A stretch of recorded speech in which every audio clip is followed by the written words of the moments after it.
Recording in progress. Deputy Mayor? Yes. There is then the middle of the study session to have a break. Yes, there will be a break. Yeah, Yes. we have a very long running ahead of us. I know. I probably need coffee. Yes, let's get rocking. It's the only time I get to see my dad. Just kidding. I mean, it is true, but It's a good thing, don't say it so, like, alternative.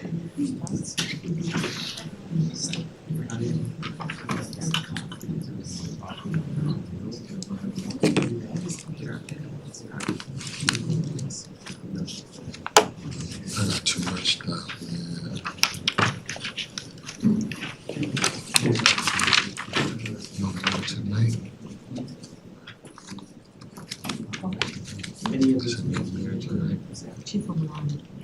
Candace, I accidentally put my paper on Jason. Did he get okay? Just making sure. I think Jason wanted it too, but I don't know. I could be wrong. Thank you. I'll make sure it gets turned into paper. Thank you.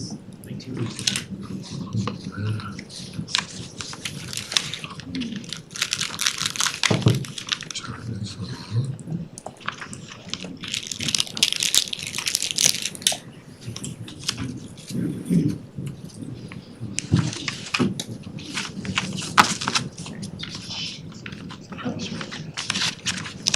It has been busy, but you know, thanks for asking. That's very nice of you, yeah, right? It's my favorite thing.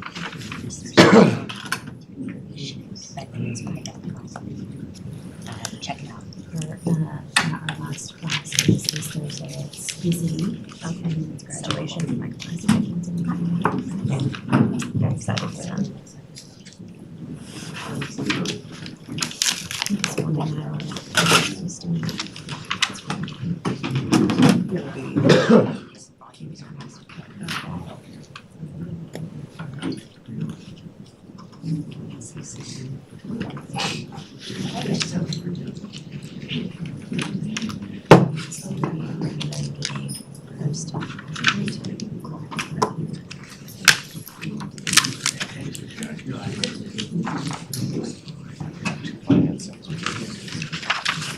Sorry, what?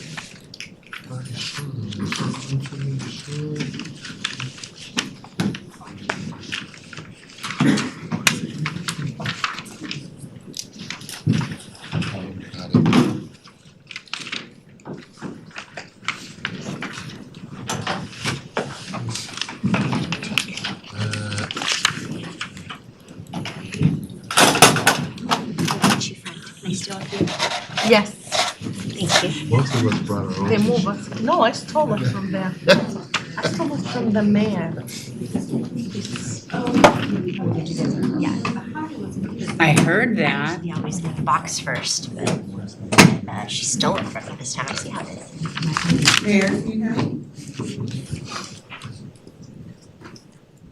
Mayor, can you hear me? Yes, Perfect, thank you. I heard Councilmember Ammer as well. Stealing the tissue from me. From the mayor, she said. Already started the recording. Borrow. We always say borrow. No, I love word stealing. Don't want it back. We don't want it back. We have judge and police like. We have a case for you.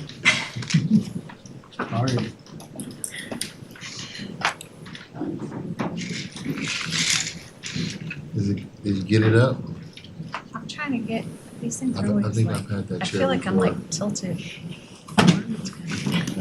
That's not my chair, FYI, because I don't like to be like this. Maybe. Well, that's what I'm trying to figure out what this one is, but it feels really challenging. That's true. I hit the wrong button. I can do that. I know, that's a lot to be, I gotta eat it, back here. Don't fall out of the chair, it leads me forward. Cheryl, she's not. I didn't see her. I don't know. I got I'm up here, I did mine already, I got mine done. Is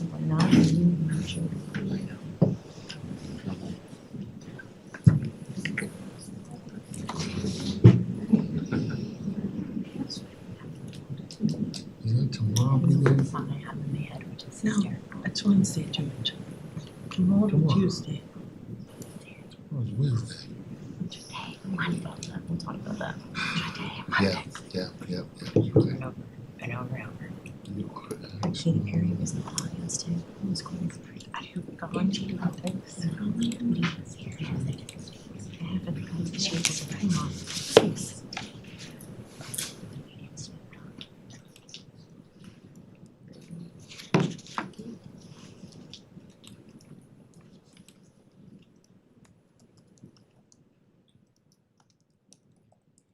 Right, good evening, everyone. I will call the special city council meeting for Monday, April 13th, 2026 to order, and we will begin, as always, with the land acknowledgement.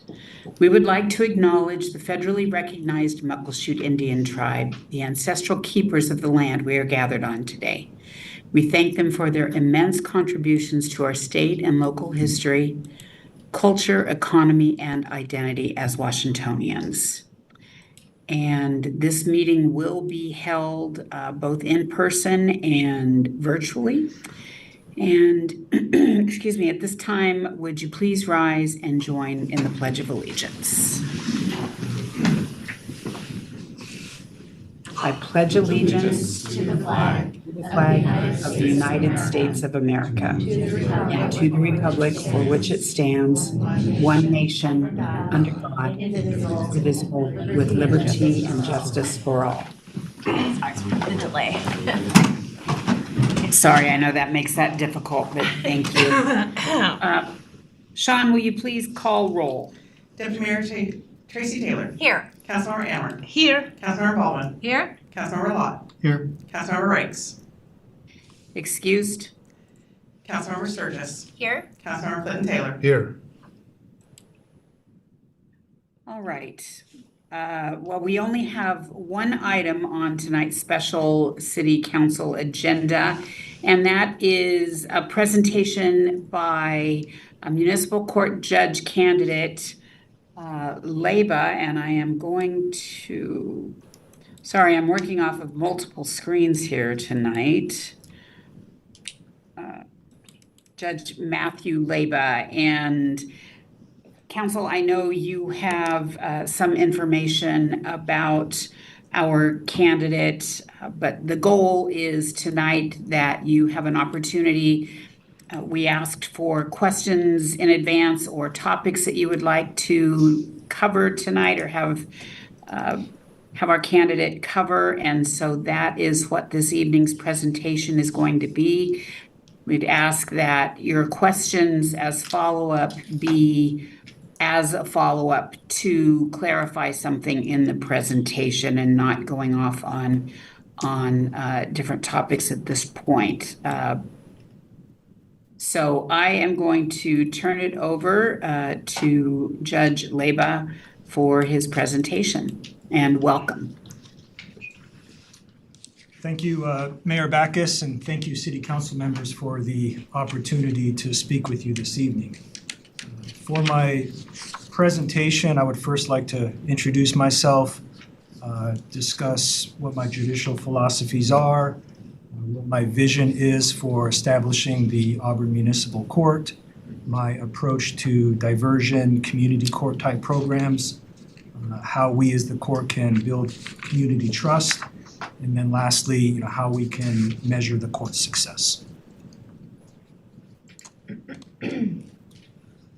So again, good evening. My name is Matthew Leba, and I respectfully come before the City Council seeking confirmation for appointment for one of the two judicial positions for the Auburn Municipal Court in 2027.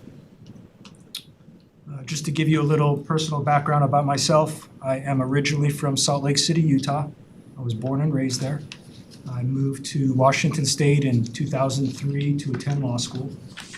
While in law school, I met my wife, and she was from the Seattle area, and she had absolutely no desire to move to Utah. So we decided to stay here in Washington State and make that our home and start our careers. We currently live in Bellevue, where we are raising our two daughters, Jade and Grace. They're 12 and 13.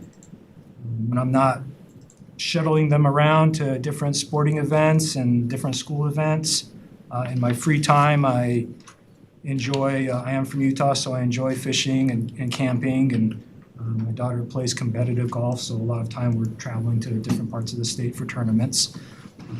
My mom still lives in Utah, so I try to visit her as much as I can. She's just out there by herself. Professionally, I've been practicing criminal law here in Washington State for over 20 years. I was my first job out of law school. I worked as a public defender in downtown Seattle, and I worked in the Seattle Municipal Court as well as the other King County courts. And I did that for about 4 years. And then in 2010, I decided to open up my own law practice and focused on criminal cases throughout Western Washington. I can still maintain that practice, but I've scaled it back a little bit because in 2022, I started serving as a judge pro tem in King County District Court. I've presided in all of the district court locations, including the Auburn courthouse. So Auburn is definitely a place that I have experience with and I feel comfortable at. About a year and a half ago, in order to try to gain some additional judicial experience, I started serving as a pro tem in Renton Municipal Court. So I've been doing that for about a year and a half. All of these combined experiences have not only shaped my career as an attorney, but sort of influenced how I view the role of the judiciary. One of the questions that I asked myself as I sort of started moving through this process, and especially when I started serving as a judge pro tem, was, what type of judge would I want to be? What type of judicial officer do I hope to be? And my judicial philosophy is sort of based on three principles: fairness, transparency, and accountability. When I talk about fairness, obviously treating every case the same, treating everybody that comes before me equally and fairly. But I think that it goes beyond that. I try to treat every party, whether they're a defendant, whether they're a witness, whether they're an attorney, or some other individual, I try to treat them with respect, try to talk to them how I would like people to talk to me. So that's sort of a big principle that I try to focus on when I'm on the bench. Transparency, I think, is really one of the keys to becoming a good judge and having a good courtroom. Being able to be open with communication, being able to be transparent with judicial decisions, how you arrived at some decision, clearly explaining it to the individuals. In my experience, when I've seen people leave the courtroom and they sort of have the most sense of satisfaction, it's when they understand what happened. They have an idea about how the judge arrived at that decision. They understand the judge's reasoning, and whether or not they agree with that decision, they know that they were heard and that the judge took the time to make a thoughtful decision. And so transparency, again, is something that I try to provide every day when I'm on the bench. And then lastly, accountability. I think accountability goes beyond just simply punishing individuals. It can occur in a variety of different ways, and we'll kind of get into it later in the presentation, but I think one of those ways would be through community courts or diversion type programs. Basically, what I try to instill when I'm talking about accountability is that individuals are maintaining compliance with court orders, maintaining compliance with the law. They are reducing future harm to the community.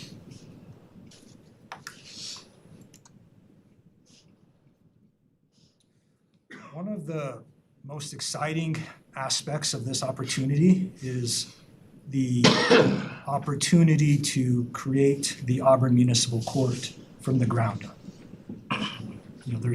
I can't tell you how many times I've appeared in front of a court as an attorney, or I've pro tem'd as a judge, and I've thought to myself, hey, I wish this was different, or I wish we could do that, or I wish we could do this. And so this is just an incredible opportunity to build the court from the ground up, be intentional on how processes and procedures are done. So in my opinion, I think that there's 5 things that sort of need to happen right away in order to establish the success of this court.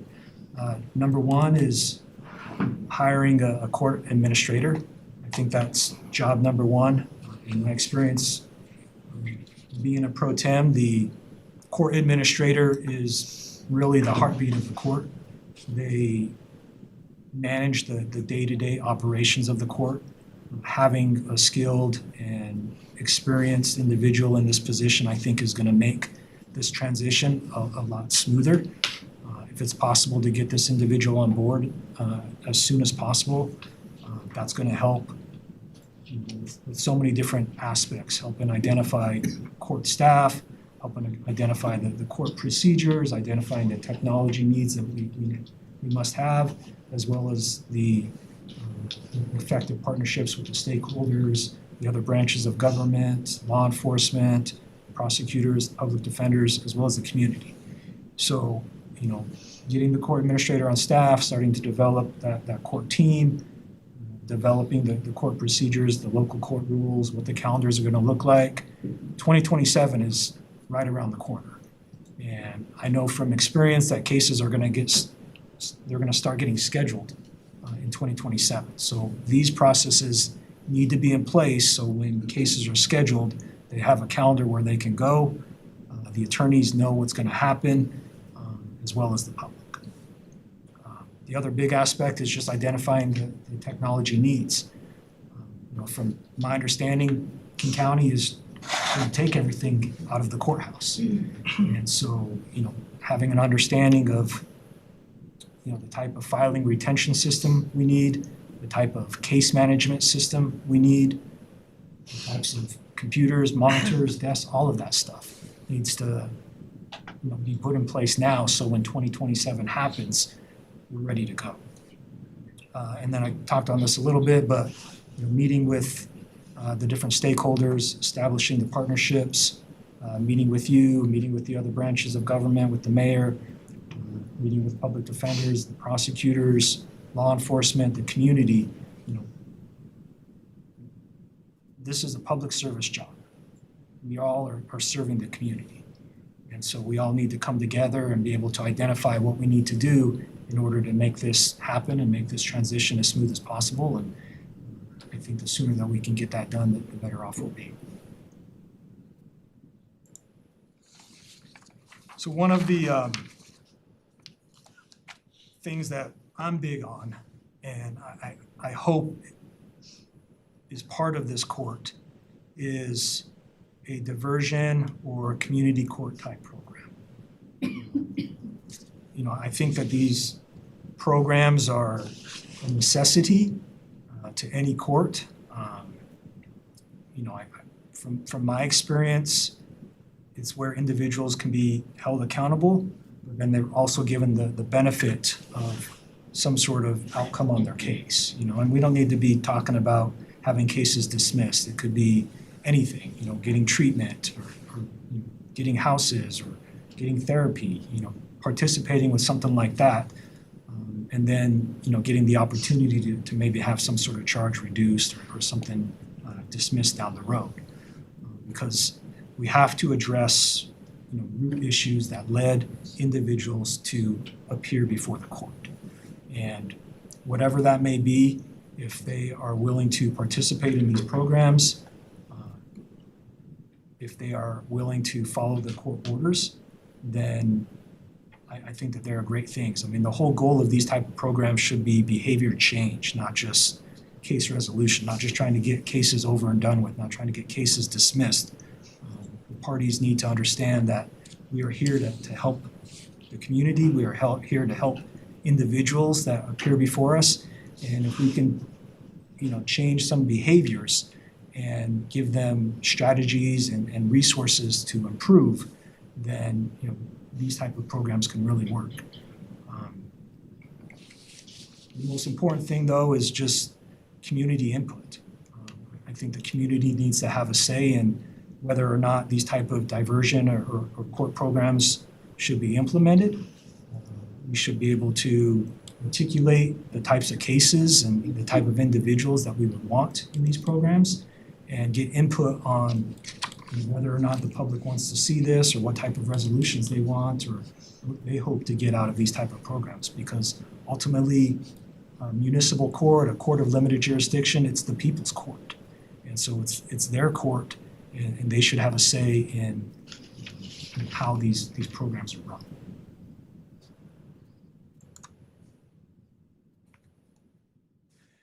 And that last point sort of goes into my next point, which is community trust and building that. I truly believe in the last 10 to 15 years, there has been a complete erosion of trust between the public and the legal system, not just nationwide, but locally. And so courts have a tough job to earn that public trust back. And one of the ways that we can do that is constantly informing the community of the decisions that we're making, being consistent in our processes, being, again, transparent in everything that we do, and allowing for everyone to have accessibility to the court. There's kind of different things that we can do with the court, and we can, talk about, fairness to communities and trying to allow everyone that comes into court to fully participate. But we have to earn back the trust of the community. And the way to do that is to hear what the community wants, to hold individuals accountable that are before the court, and to ensure that the community is safe.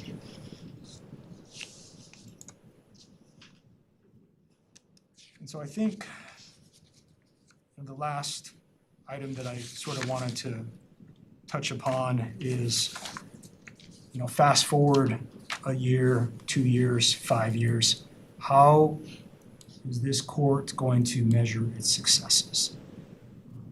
I think obviously the big one is if the calendars are less busy, if there's less people being charged with crimes, that's obviously a good thing. But I don't think it's as simple as that. I think we need to look at, take a deeper dive into data and metrics, understand, how cases are being resolved, what are, if there's diversion programs or community courts, what's the success rate on those with people graduating and not reoffending? How long are cases taking? The longer the case takes, the more money it costs, the more resources. And so, looking at the outcomes of all the cases, everyone should be treated equally.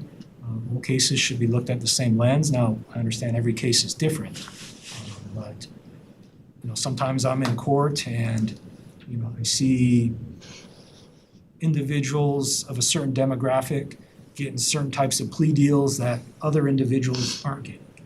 And, that's not how a court should be run. Again, every case is different, but every case should be treated equally and every person should be treated the same. And so, those are ways that we can measure the success, the effectiveness of diversion in community courts, and most importantly, the community input, not just reading Google reviews, but actually talking to the community, hearing what they have to say about things that they see, concerns that they have, because ultimately they are the judge of whether this court is going to be successful. So, in closing, thank you again for the opportunity. I truly view this role as not only a judicial responsibility, but as a leadership opportunity. Auburn is creating its own court. That is so cool to think about and It is something that truly excites me and was the leading reason that I decided to apply for this job and this opportunity. And if the court can be something that the city of Auburn is proud of, that they have trust in, if the court can be clear and fair and efficient and transparent and hold people accountable, then that's a success in my book. And if confirmed, I will do everything I can to make this court a success. So, thank you. If you have any other questions, I'd be more than happy to answer them. All right, thank you. Deputy Mayor, I'm not sure I will be able to see everyone in the room that may have questions on from council, so please feel free to call on them if I'm unable to see them. Thank you, Mayor. Council, any questions? Council member, Baldwin. Sure. Thank you, Deputy Mayor. And thank you for taking the time to come and speak with us. I certainly appreciate you being here tonight. So my first question is, in light of, as you had noted, this opportunity being different in that we are moving away from King County courts and moving to standing up our own, what would you talked about that being an opportunity to do things differently perhaps. So I'm curious, on one side, what would you want to do differently than what you see in the courts that you operate within today? And what do you think they're getting right that you would want to keep or retain as far as practices? So one of the things that a lot of courts are implementing, and they have been implementing since COVID, is Zoom appearances. I think that's a really, really good thing for all parties. As somebody whose job it is to go into court, sometimes I tend to forget that other people have jobs, other people have other responsibilities, or they can't get rides to court, or they don't have a vehicle. And so that is huge for the community, is that they can still attend the hearing, they can participate in their case, they can have the opportunity to be heard. So we need to have the technology to be able to accommodate that. It may not seem like a huge thing, but it really is. As a pro tem, seeing people struggle to get to court when it's an in-person hearing, I don't necessarily think is the best thing. And so at the same time, I think there are certain types of hearings where people need to attend and they need to be in person. I mean, they're here for court. But if you can accommodate people's schedules, I haven't seen any metrics or data, but I have to believe that since courts have allowed Zoom appearances, there's less failure to appears, less warrants, because people are more likely to appear if they can just do it from their living room or from their phone. So I think that's sort of the big thing, wanting to implement that, being mindful about in-person hearings. But then also, I think some of the other calendars, I'm probably going to bring up Renton a lot in the presentation.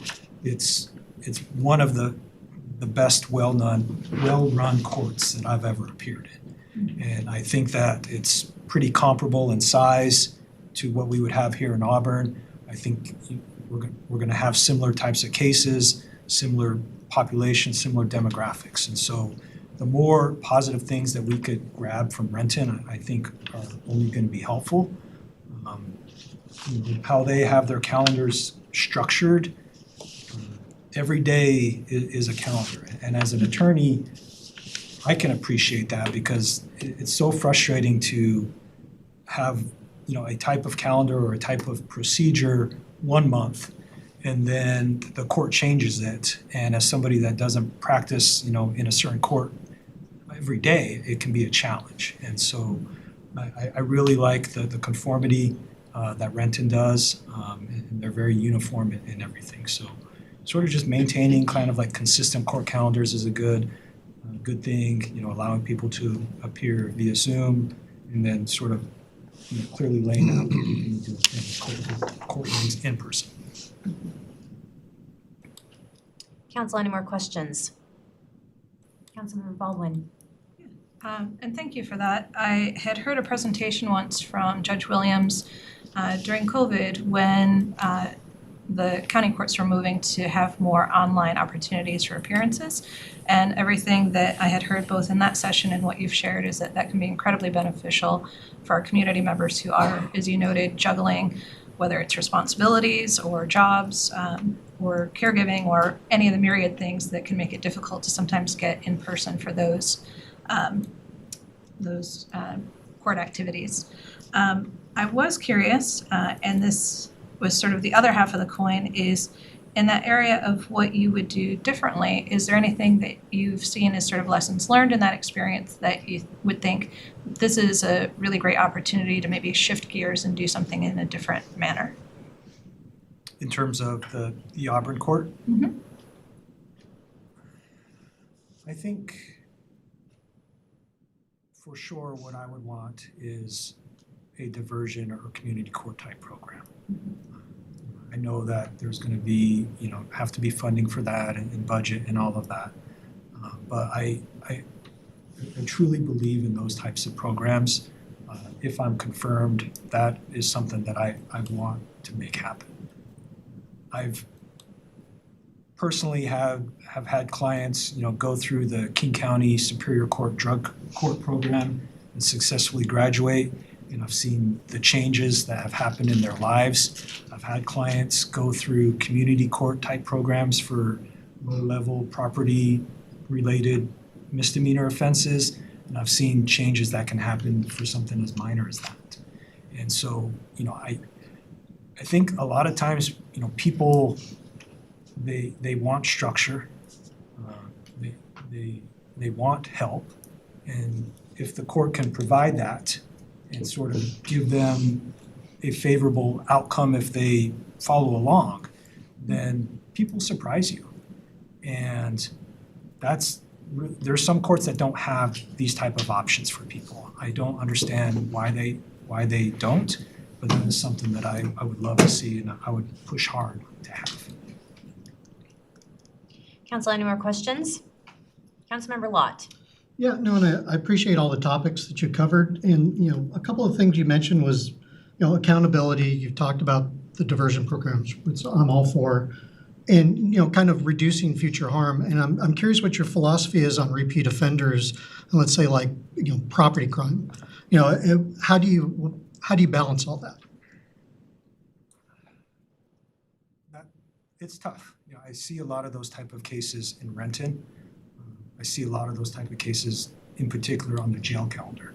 Where, people have a lengthy history of criminal trespass, a lengthy history of misdemeanor thefts, a lengthy history of property destruction, malicious mischief type offenses. And so I think that those are the type of cases that the general public has the most, wants the most input on and have the most opinions on. And so those are really difficult cases to hear because in the grand scheme of things, they're not felonies. They're not serious offenses. We were talking kind of low-level misdemeanors here, but they are important cases to the public. And so those are the type of cases I think, should they meet qualifications, are perfect for these diversion type programs.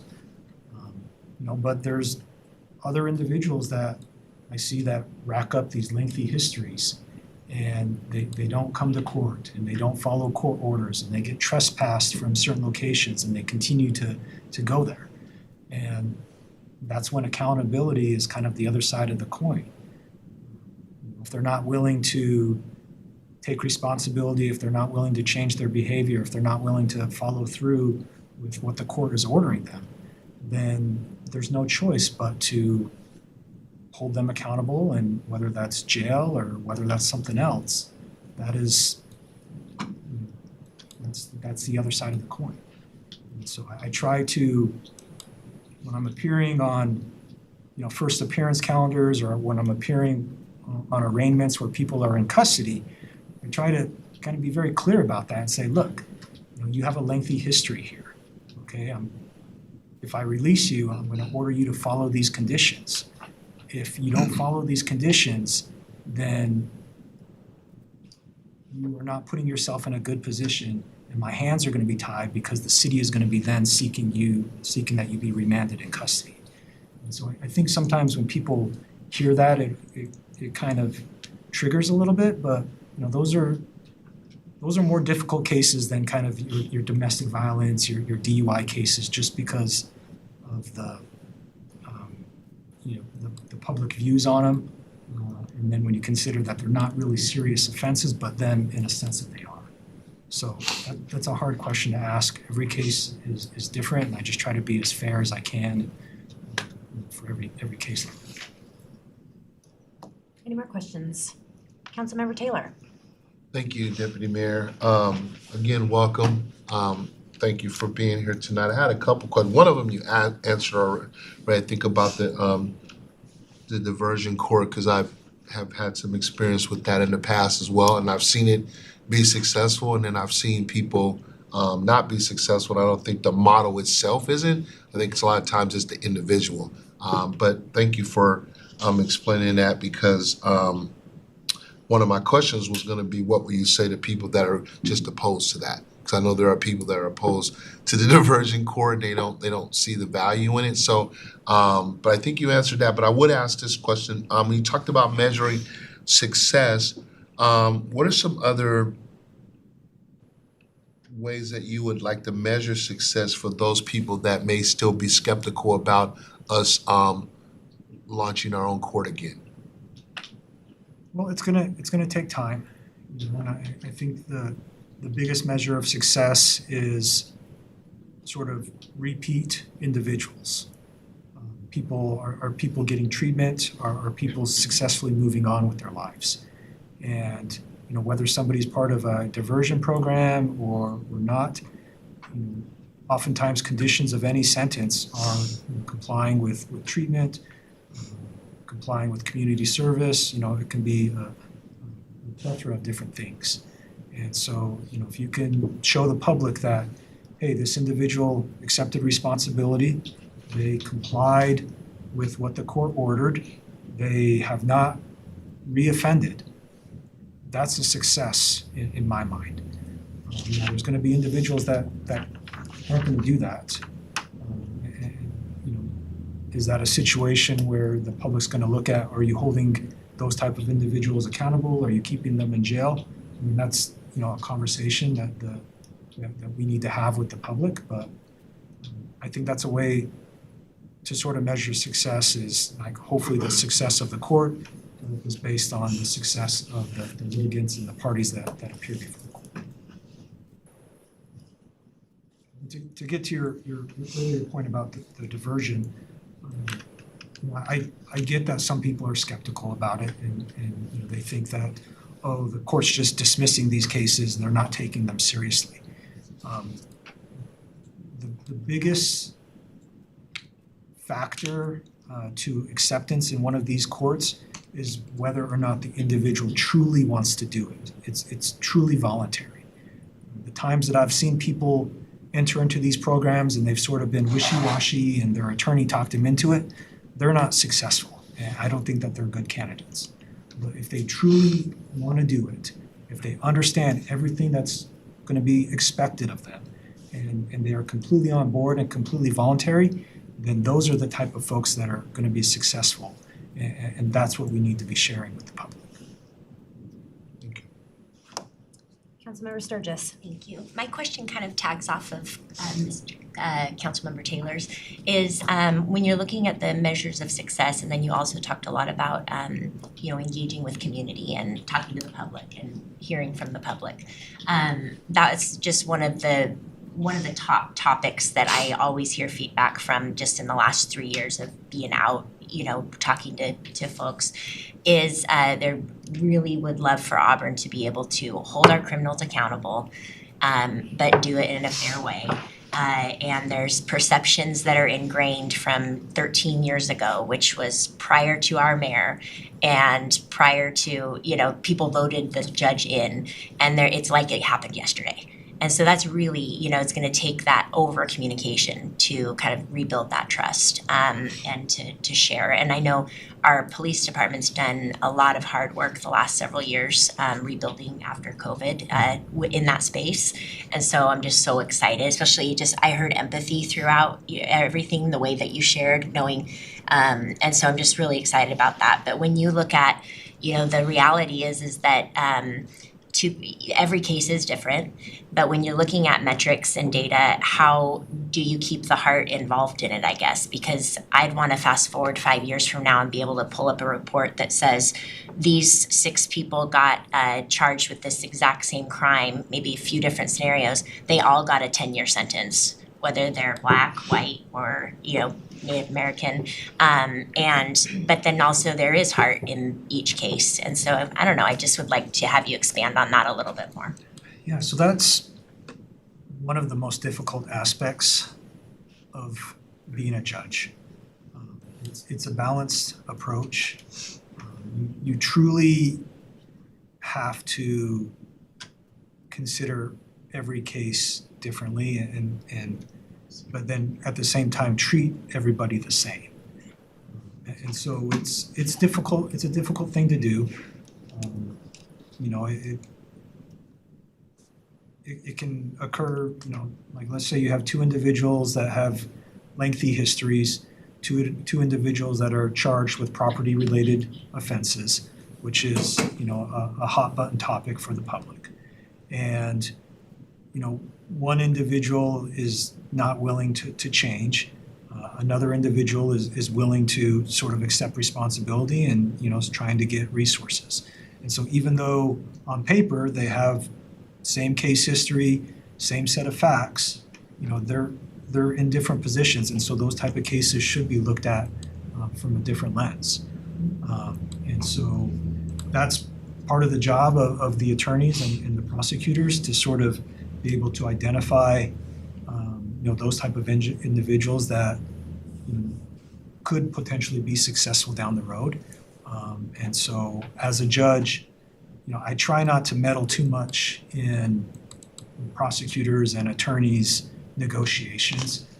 I always defer to them because they're the ones that are most familiar with the case. They're the ones most familiar with the mitigating circumstances. And so a lot of times I'll sort of go along with what they say, but if I see something where somebody's treated differently or treated unfairly, I'm not opposed to calling it out. And so, but I think, kind of got off topic a little bit, but being able to sort of look at different case resolutions and being able to identify, types of cases that got dismissed or types of cases that resulted in a conviction or types of cases that resulted in a reduced charge, those are all metrics that we can keep.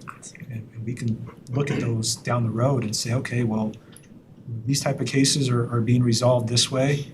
This seems to be, creating, some positivity in the community. And so it's going to take some time, but, hopefully we can keep track of all the metrics and be able to identify things down the road. Thank you so much. I appreciate your presentation this evening. I'm a big proponent for staff.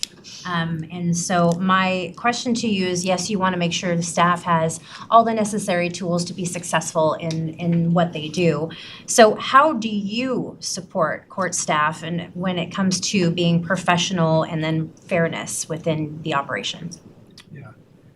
So this is kind of a silly thing, but I'm a big believer in the golden rule that we all learned when we were in second grade. You treat people how you want to be treated. You treat people with kindness and you treat people with respect.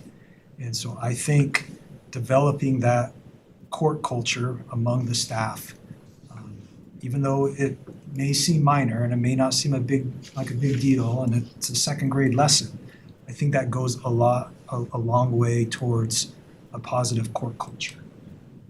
And so there are some judicial officers that I see that are dismissive of the staff, that are not pleasant, they are not kind, and that's not the type of judge that I want to be. I don't think that makes the best type of judge. And so something as simple as that helps create a positive court culture, and then, you know, that can kind of snowball into having a good team. And, you know, if we can kind of maintain that and get a good court staff from the beginning and develop this culture, then it's just going to make things go a lot smoother, and it's going to be a positive experience for not only the employees, but as well as the general public that, you know, has to come into court. Thank you. Council, any more questions? Councilmember Baldwin.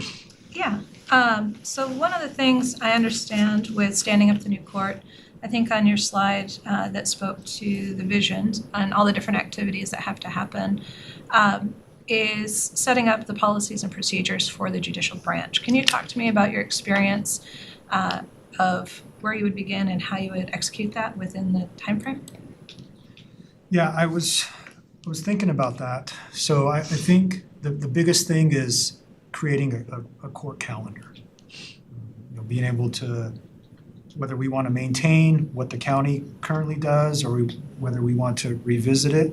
And that's a conversation I think that needs to take place with the stakeholders, the prosecutors and the public defenders about what works for them. So that's kind of the biggest thing is being able to identify, you know, what types of calendars they want on what days and what makes that court, what's going to make the court as efficient as possible. And so that's kind of a big thing. And what was the other part of your question? I'm sorry. The policies and procedures. So outside of just setting up the calendar, you're going to be managing, my understanding from our court consultants was, you know, anywhere in a range of 16 to 17 individuals.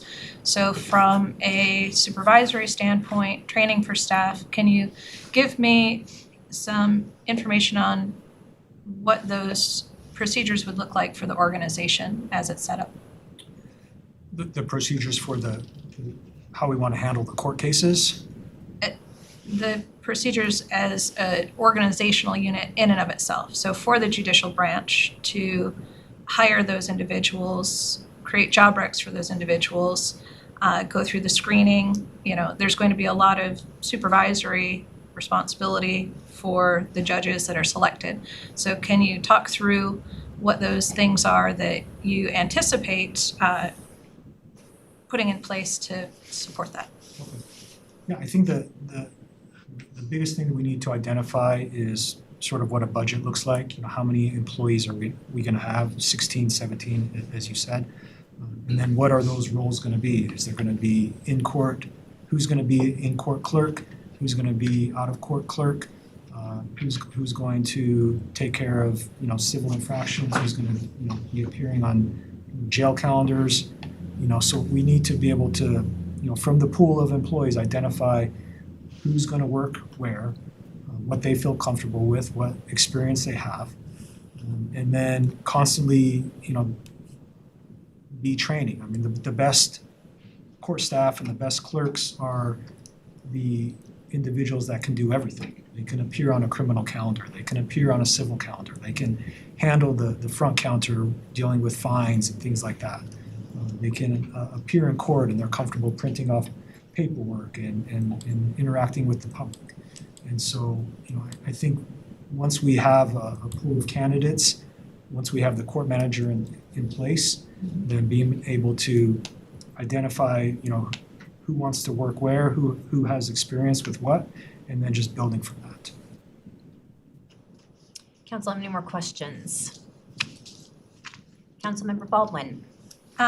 From a technology standpoint, with case management software, my understanding is King County courts, which we've used currently and will be ceasing to use going forward, have modified their case management system to be able to capture additional data points for the reporting against equity standards. Is that something that you would look to continue, or what do you see?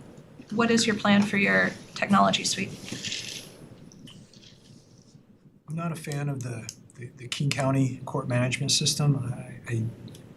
I've never been a fan of it since they implemented it. I don't think it's very user-friendly, both as an attorney and as a judge. And so, if we can avoid using that system, that would be my preference. I've worked in a lot of courts, and I think a program, O-Court, that's done here locally is in my opinion, the best court management system that I've experienced. It's the most user-friendly. It allows for quick changes that can happen. It's not as rigid as the county system.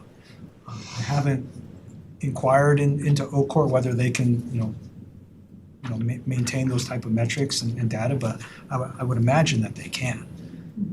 But my preference, first and foremost, would be to use the O-Court system. I just, I haven't looked into it, but I find it as an attorney and as a judge that's the best system that I've dealt with.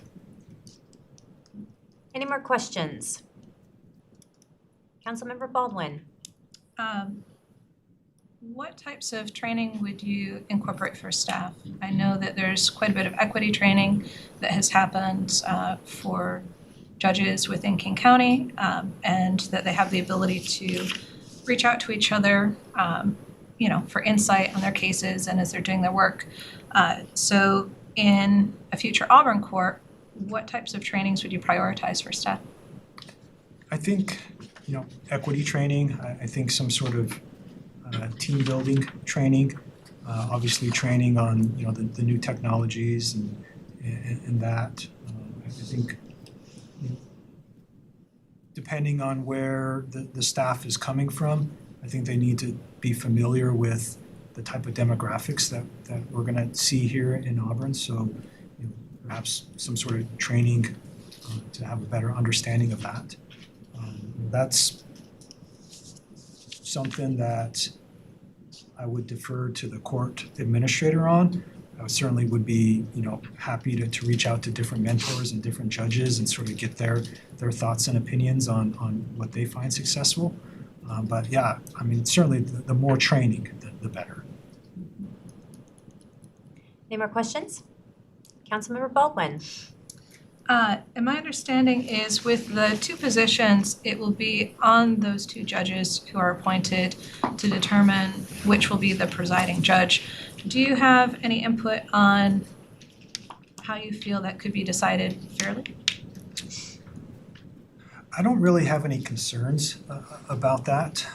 I would imagine the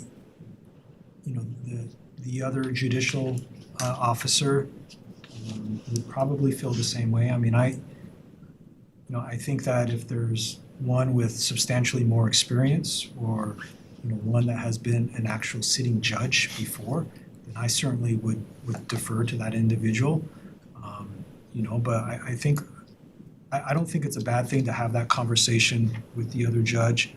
The court rule sort of lays out that procedure, and I don't foresee any sort of issues with that.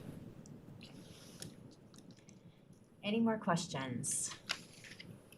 Mayor, there are no more questions for the candidate. Thank you so much, Deputy Mayor, for handling that. I just wanted to talk a little bit about the process that got us to this point tonight. Matthew was one of the interviews that we had. I'll explain the process that we went through. Candace Martinson, our HR director, was responsible for the job requisitions that went out for identifying the appropriateness of the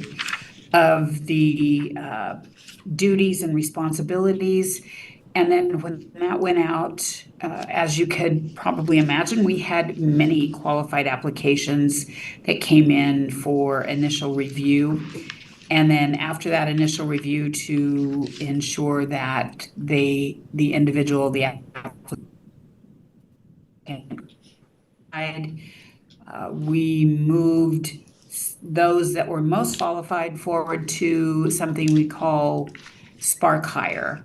That is an opportunity for individuals to be in comfort of their own home or in their office space or wherever they want to be, They receive a link. There are 3 questions that they need to answer, and they have 3 minutes to answer the question, and they also have 3 times to answer the question before they submit that answer. And then they move on to the second question, and then the third, and then the fourth. And then we had another round of review on those who completed the Spark Hire. And then of those who completed the Spark Hire, those who scored the highest were then invited in for an in-person interview. And we had numerous in-person interviews, and those that were on the interview panel were myself, HR Director Martinson, City Attorney Whalen, Finance Director Thomas, and Chief Collier. Those who will most likely have the most interaction with the judge or judges were the directors that were sitting in on those interview panels. When we made our decisions as a panel, we then asked Director Martinson to make sure that there was a very thorough background check. And I am very pleased to say that Matthew Leba came back with Cliffhanger. Cliffhanger. Oh, priceless. I don't have any felonies. just an excellent background check. Hopefully we'll make you all feel more Mayor, sorry to comfortable. interrupt you. You Froze. cut out at Matthew Leba. Okay, let me turn off my camera. Does that help? Yes, thank you. Okay. Matthew Leba's background check came back excellent. And so that I hope will give you all some comfort in knowing that this has been an extensive process. And Matthew came out with a glowing review from not just those that he put down as references, but others that Matthew has worked with in the past, just to ensure that while hopefully anyone that you put on a reference report is going to give you a glowing review, that may not be the entire person. And so we wanted to make sure that we had very thorough background checks. And it was very thorough and it came back excellent. So just wanted to give you all that piece of information as well. Are there any questions about that process? No questions, Mayor. All right, since that was the only item on the agenda for this special council meeting, we are adjourned. What does that mean? Means So I'm gonna ask that we take a little break. I have some resetting to do on my part. Okay. 10 10 minutes? 10 minutes for you. Oh, Got it. 10 minutes? Wow. All right. Thank you. Wonderful. 10, I will go make my coffee.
I need to know what's going on now, man. Once they go out, it's on me, really. Like, Oh, yeah, everything in Will you let me know when Mayor's back online? Or is she coming back for it? Okay, I should have got me some coffee. Where did you get that from? You made that in the back? Yes, I got it. Okay. I made one here. Ready? Open the cabinet. Oh, it's too late now. Now we're ready. Now we're ready? Wonderful. All right. Good evening. I will now call the Auburn Study Session meeting for Monday, April 13th, 2026 to order. Tonight's study session meeting will be held both in person and virtually. Sean, can you please call roll? Yes, Deputy Mayor. Deputy Mayor Tracy Taylor. Here. Councilmember Ammer. Here. Councilmember Baldwin. Here. Councilmember Lott. Here. Councilmember Riggs. Excused. Councilmember Sturgis. Here. Councilmember Clinton Taylor. Here. Thank you, Sean. Do we have any agenda modifications this evening? No, Chair. Thank you. We have no announcements, reports, or presentations on tonight's agenda, so I'll now turn the meeting over to Councilmember Sturgis. She is the Chair of the Municipal Services Special Focus Area to chair this portion of the meeting. Lisa? Thank you, Deputy Mayor. Welcome. Thank you, Chief Callier, and thank you, Mr. Officer Furo, for coming, Sergeant Furo, sorry, getting all those correct. And really looking forward to you giving us our annual report. So I'll turn it over to you. Thank you. Thank you. For the record, Mark Callier, Chief of Police, Commander Sean Furo. We're going to start off tonight with our annual use of force review. And then just by way of introduction, Commander Furo is our Inspectional Services Commander. Yes, I am. All right. So this is going to comprise of the year 2025. That's me. We just talked about that. We'll move on here. So context versus use of force incidents for 2025. I'll read the slide here. It's important to understand there are times when it takes 2 or more officers using force on one suspect to gain compliance and get the suspect into custody. When that occurs, each officer is required to complete a use of force report, which then generates multiple force reports for one incident. This table right here depicts the ratios in comparison to the force incidents. So looking at 2025 in comparison of 2024, about a little over 3,000 less CAD calls, about 2,000, I'm not good at math, but about 2,000 less cases. We got 300 to 400 less arrests and similar bookings, really close on the bookings. Also comparing the 2 years, in 2024 we had 249 use of force incidents, which required use of force reports, and in 2025 we had 142. I also wanted to talk about WADEPs. So last year in September, WADEPs started for the state, and I'm just going to explain to you exactly what that is. So WADEPs is a state-appointed data custodian for statewide police use of force reporting requirements established by the legislature to improve transparency, build community trust, and support evidence-based decision-making. In addition to providing law enforcement agencies across Washington with a standardized, timely, and efficient data collection process, WADEPs provides online tools for law enforcement leaders, community members, police officers, policymakers, and other stakeholders to view, share, and analyze information about reportable use of force incidents in a variety of contexts and at agency, city, county, and state levels. WADEPs reporting is mandatory for law enforcement agencies in Washington State, effective September 2nd, 2025, Chapter 10.118 RCW. Agencies must submit monthly reports on specific use of force incidents such as firearms, tasers, pepper spray, K9, or strikes to the Washington State Data Exchange for Public Safety. Some key requirements and details. What to report? So data on the officer, person involved, such as age, gender, race, ethnicity, and type of force used. Data must be submitted within 30 days of a reportable incident. If there are no reportable incidents within that month, you must report that there were no reportable incidents. And public access, WADEP's data dashboard makes data publicly available to everyone. It's online-based system. Failure to comply with these legislative mandates can result in compliance tracking by WADEPS. And lastly, according to WADEPS, in September through December of 2025, there were 861,712 calls for service in Washington, with 482 use of force incidents, equating to 0.56 reportable use of force per 1,000 calls for service for those agencies participating in WADEPS reporting. And I just wanted to say that we as an agency are in 100% compliance with WADEPS reporting. Part of my job in inspectional services is to gather data from our CAD system and from our use of force reporting system and report those incidents to the WADEPS dashboard. Once it gets into the WADEPS dashboard, there are several different levels that it goes through. First is you enter the data, then it goes to the supervisory review, and then administrative review. And so I go through all of those different steps to ensure that we have 100% compliance with WADEPS. On to the next slide. So contacts versus use of force incidents. Table 2 here shows that only 0.226 of contacts resulted in the use of force report being completed in 2025. Again, comparing to 2024 with less calls and less use of force reports in 25. Force complaints. So in 2025, we received one allegation of inappropriate and or excessive application of force involving 2 separate officers. All use of force incidents were reviewed and none were determined to be excessive or outside of policy. These tables below show that there was one incident that resulted in an allegation of excessive force. Table 4 then reflects these same numbers in a percentage of allegations, which is 0.7 in 2025.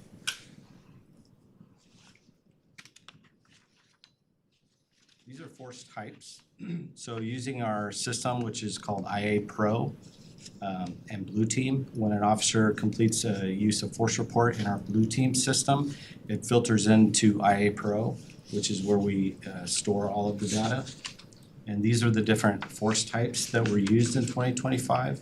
You can see that takedown is the highest force type in 2025. And other is our secondary highest force type. So other can be things such as like a push, something that isn't necessarily noted in our IA Pro system. Effective versus not effective force in 2025. So the most effective use of force that was used in 2025, according to our data, is a takedown, and again, other. And then displaying a firearm came in third. So injuries are obviously something that we don't want to see happen when using force, but we do track it. This is a table that compares 25 to both 2024 and 2023. So in 2025, out of 140 use of force reports, 82 were injured, 82 individuals were injured, and 17 officers, with a 59% of total suspects injured. These are the types of injuries that we track that are currently showing in our system. Again, looking at the other 2 years prior to 2025, the most injury, I guess, I don't know how to explain that, but was a scratch. And then second to that was a complaint of pain or not apparent injury. This is just a chart that shows our highest use of force in the time of day. So this chart shows somewhere around, 2 in the morning to 4 in the morning. There's quite a spike of use of force incidents. This compares 2023 through 2025.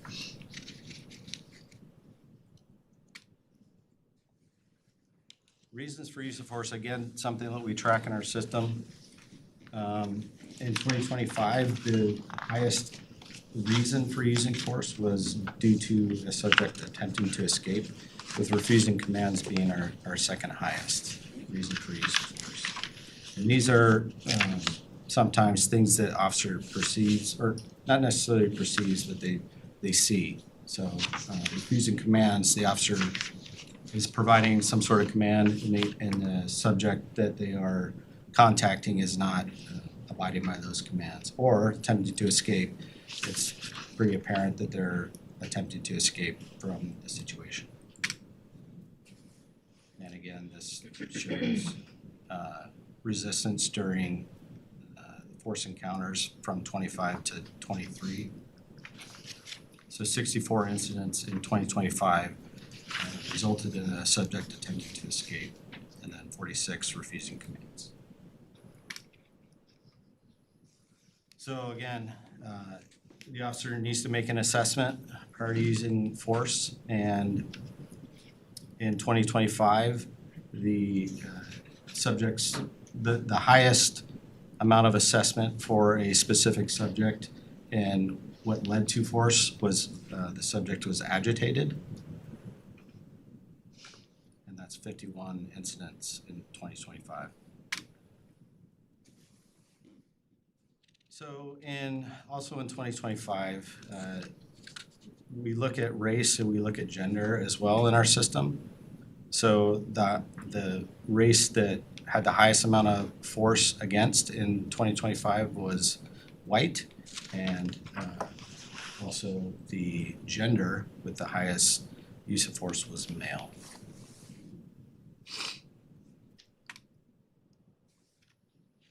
And that is the end of our use of force review. And then council should have the full use of force data pack as part of the summary in their package. Good deal. We'll go ahead and open up for questions.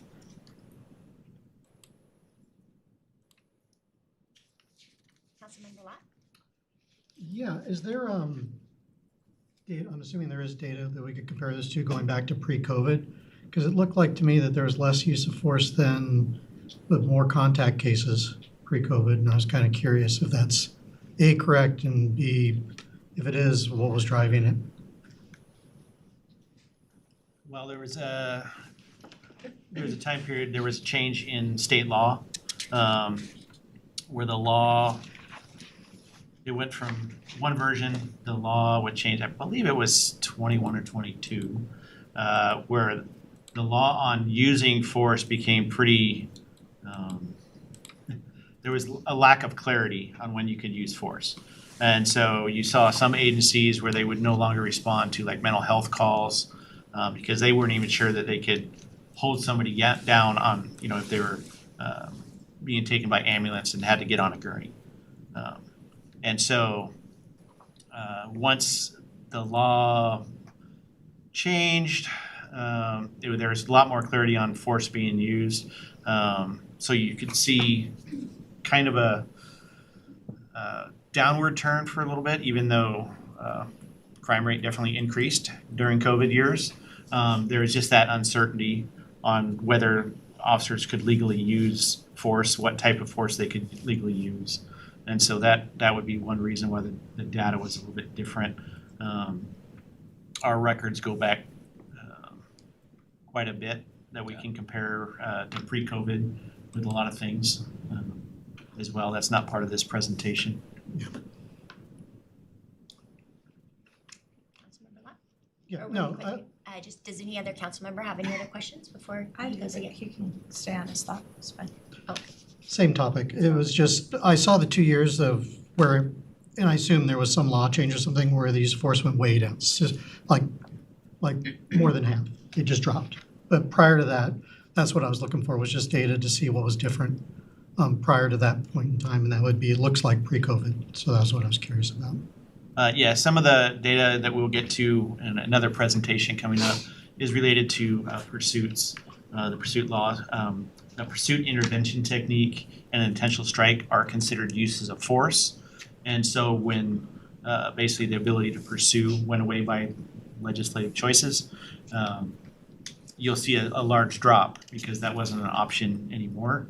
And so categorizing those as use of force caused use of force reporting to drop as well. When the law on pursuits changed, you can see more pursuits, and those were now an option to end pursuits. But those are considered uses of force as well. Councilmember Baldwin? Thank you. One of the questions I have is when there is an injury that occurs, like a puncture or laceration or broken bone, what's the procedure for that, and how does medical care get introduced when someone's in custody? If somebody's Go ahead and take that. yeah, you Okay, yeah, so if someone is injured on scene, fire is then dispatched to the scene.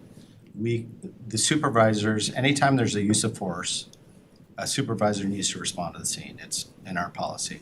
So the supervisor responds to the scene, photos are taken of the injuries, medical aid is provided, and the supervisor conducts an interview with the subject that force was used against to determine their perception of what occurred.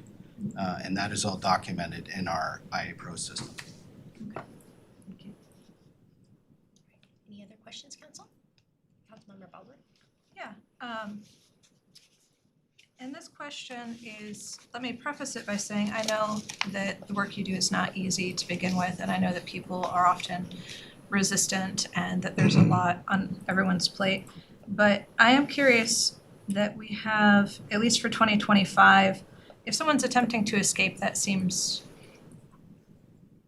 like a more severe situation than refusing commands. So with someone who's maybe refusing commands, what does that procedure look like in the moment or in the experience? Is there a policy that says you can ask 3 times and move to use of force tactics, or what's that threshold that an officer would understand that we have gone from someone refusing commands and we're still trying to get them to work with the officer versus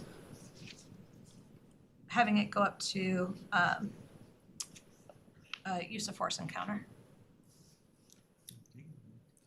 Well, I will say that we train in de-escalation tactics. So that is something that not only is trained, but is in practice within our agency. And so refusing commands is a subset potentially in this data of other steps that were taken. So that could just be one step that was taken or one data point that is looked at and that an officer clicks, hey, the subject refused commands.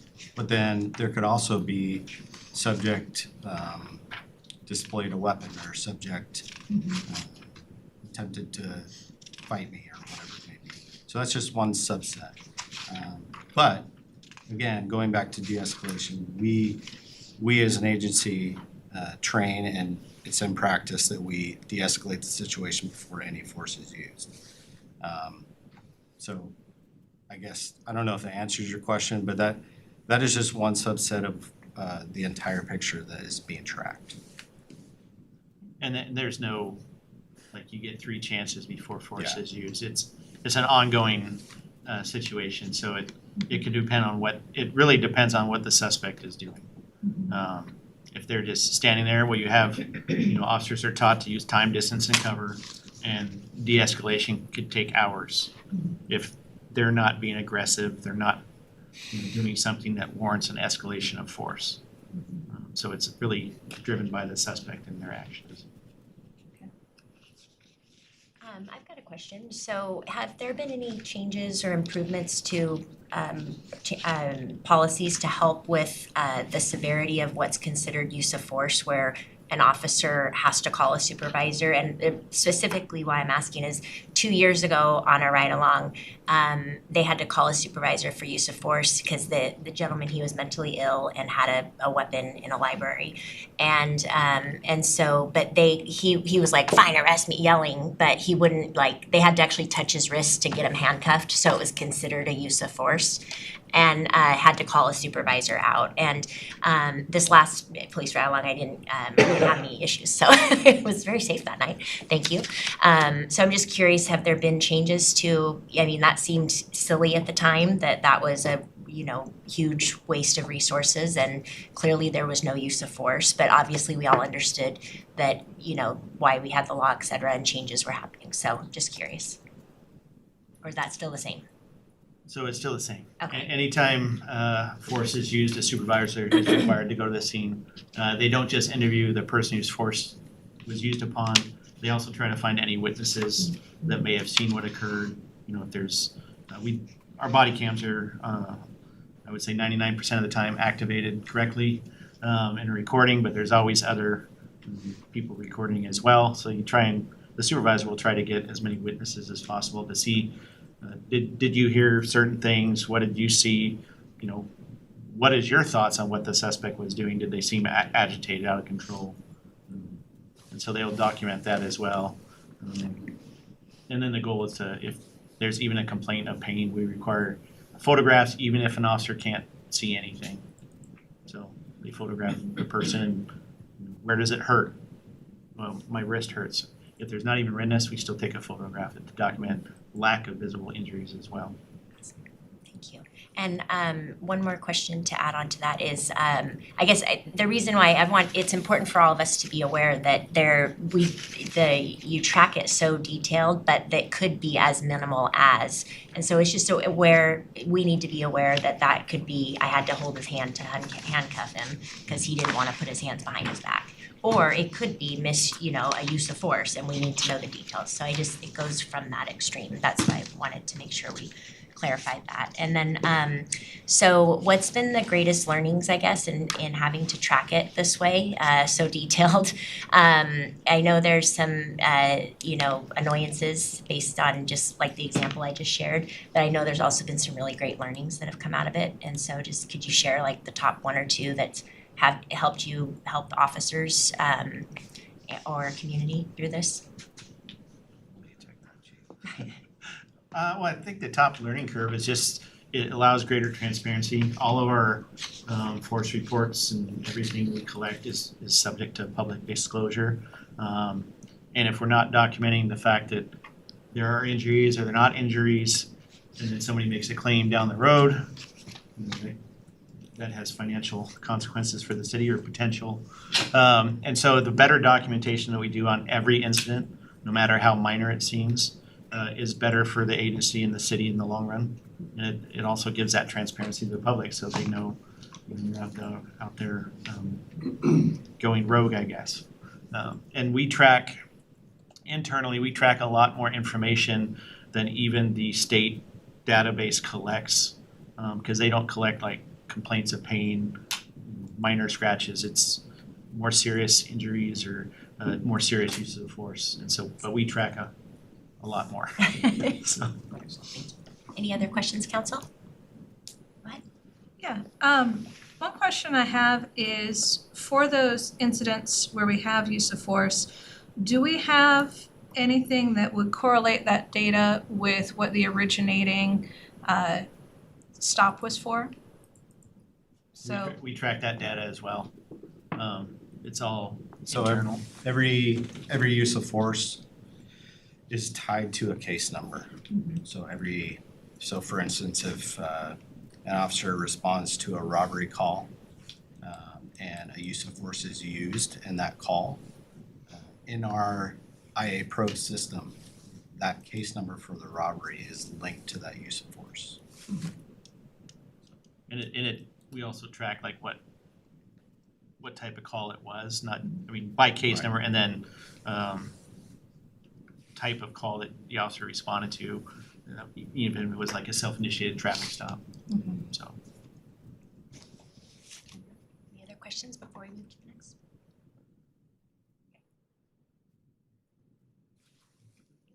you have another one?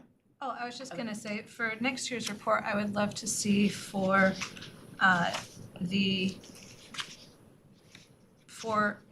essentially if we could have a chart that would indicate as best feasible for whatever number of use of force incidents that we have, a description or some sort of information on the originating event, whether it was responding to a robbery, whether it did begin as a traffic stop, or something as far as the circumstances, I think would be useful.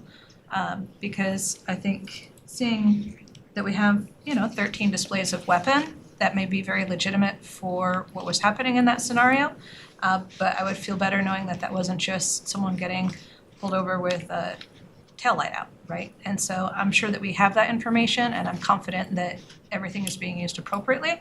I just think it'd be really helpful to confirm and see that. Council, sorry. There's been a request from one council member prior to giving staff direction. We need a quorum of the council to agree to that before staff gets direction. So Okay. can I get a nod of heads? Would it be okay if we took that to our SFA meeting, and put that as a topic in our SFA? My ask is to have it for next year, so there's certainly plenty of advanced warning for preparing it for next year's annual report. So I would prefer to just have consensus from council members if they would also like to see that data. So, Just for clarification, Kate, you're asking for, you want to see what the use, this specific use of force of what the call was. Is that what I'm understanding? Okay. Just, I wanted clarification, that's all. yep, it sounds like we have the data and that it's available, and I think that would be a good element to incorporate. So, Sorry. should I step in here? Or do Yeah, I I need would- the chair to step in on this one? What is the Sure. process? Okay, so then do we take a vote on, No No, vote. no vote. okay, just we need, Let me go ahead and thank you. Come on, guys. So my understanding is that there is a request from one council member to have next year's report include the 140 uses of force that were done, then grouped by type of case, so that council can see there were 5 uses of force that were a robbery, and there were 7 uses of force that were a The originating trespass, call, yes. whatever they were. And so prior to giving staff direction, I need a quorum of the council to agree that they would like to have that brought back next year. Yeah. And so I just need a nod of heads if I have a quorum of the council. I see 4 heads. Great.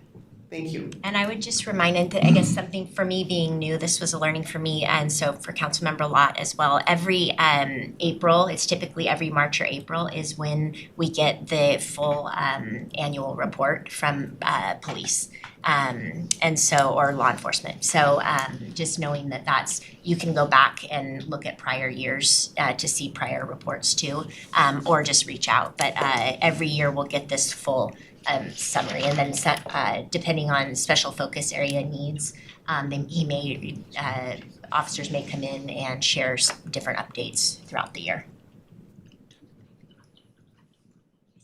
Summarize that correctly? Okay. Thank you. Any other questions, council? No.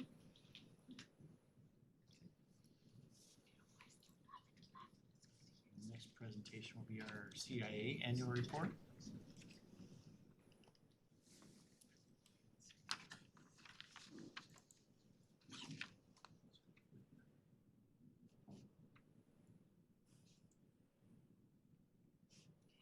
All right, so this is the CIA review, and I just want to note from the last and this one as well, this is not the complete report, this is just snippets and highlights from each, so.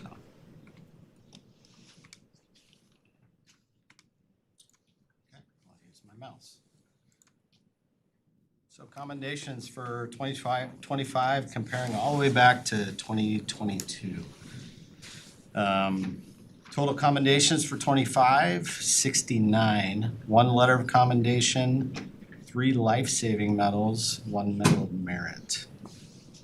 So this also comes, all of this data comes out of our IA Pro system. Again, it's the same system that we use for tracking our use of force.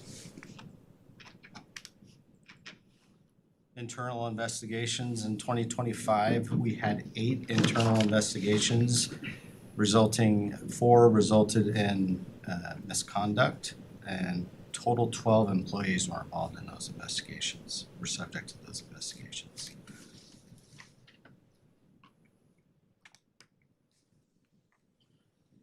Internal investigations, so from external sources, we had 4 internal investigations. Internal sources, we had 4 as well, with a total of 8. And sustained misconduct from the external sources was 1, with 3 from internal sources, so a total of 4. That's sustained misconduct. Supervisory investigations.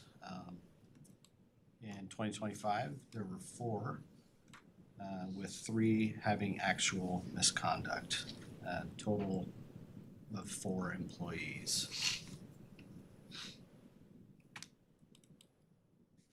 This is a snippet of different allegations that were brought forward in 2025. This isn't just including internal investigations, but this is also supervisory investigations. So supervisory investigations and internal investigations can end with misconduct or no misconduct. We track collisions. There's a total of 19 in 2025, 10 being due to driver inattention. I will note that when there is a collision, our policy, so an officer is involved in a collision, they're required to notify a supervisor. The supervisor responds to the scene, conducts an investigation, or it may be a traffic officer that conducts the actual collision investigation.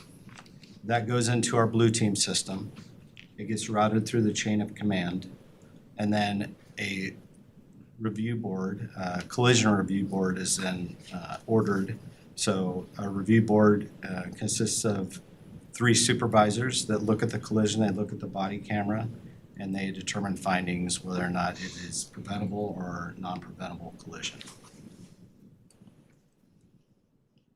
So in 2025, we had 19 preventable collisions. So one of the things I will clarify on collisions, our collisions are defined by our policy. Our collisions are not always defined by state law. So state law, what they consider a collision as far as, it has to meet certain property damage, injuries. Our policy is you may have backed up, hit something, caused no damage to your vehicle, but we want to look at, okay, what caused you to back up and hit somebody? Was it inattention? Was it something else? And so not every collision that we have documented meets state standards for collisions. So I just want to make sure that is clear.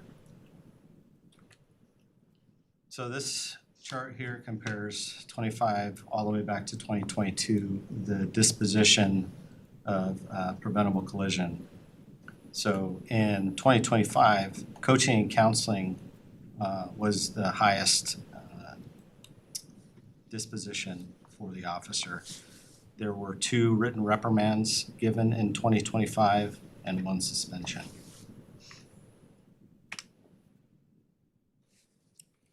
So action taken after misconduct in combined discipline between both supervisory investigations and internal investigations for 2025. In one instance, there was coaching and counseling. There is still 1 active internal investigation, 4 with no misconduct. 1 resulted in an officer resigning, 2 resulted in suspension, and 3 written reprimands.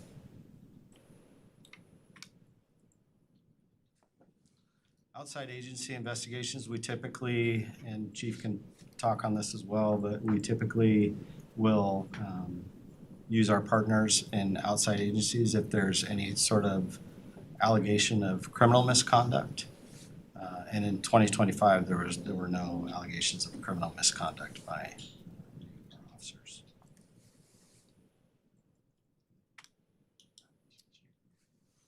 So review of the frequency of incidents for 25 regarding alleged misconduct by employees of the Auburn Police Department does not appear to raise any specific concerns.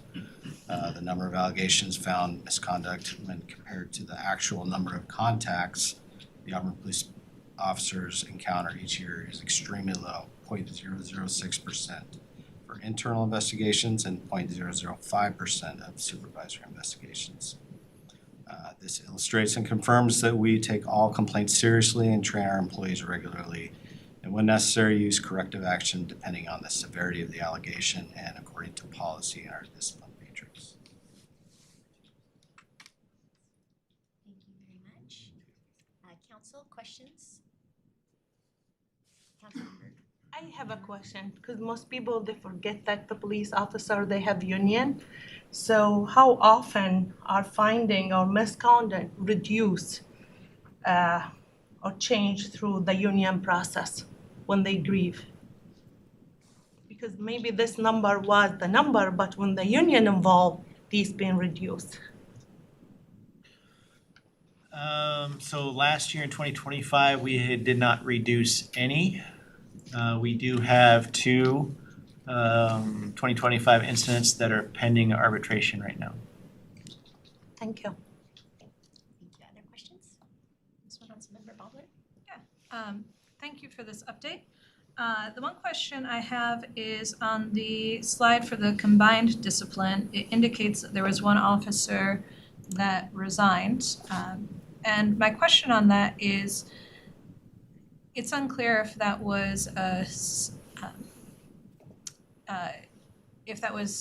confirmed as sustained in the investigation, or if they resigned perhaps before it was completed. What was the timing of the resignation? There was actual misconduct found. The officer resigned prior to the discipline process being completed. Right. Councilmember Baldwin? Follow up on that.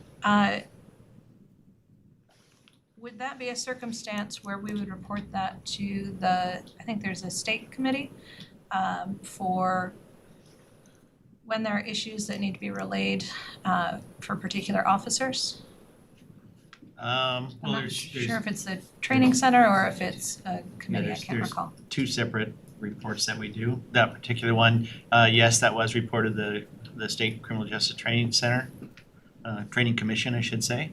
It was also reported to all the area prosecution for possible potential impeachment disclosure. Okay. Material. Deputy Mayor Taylor? Thank you.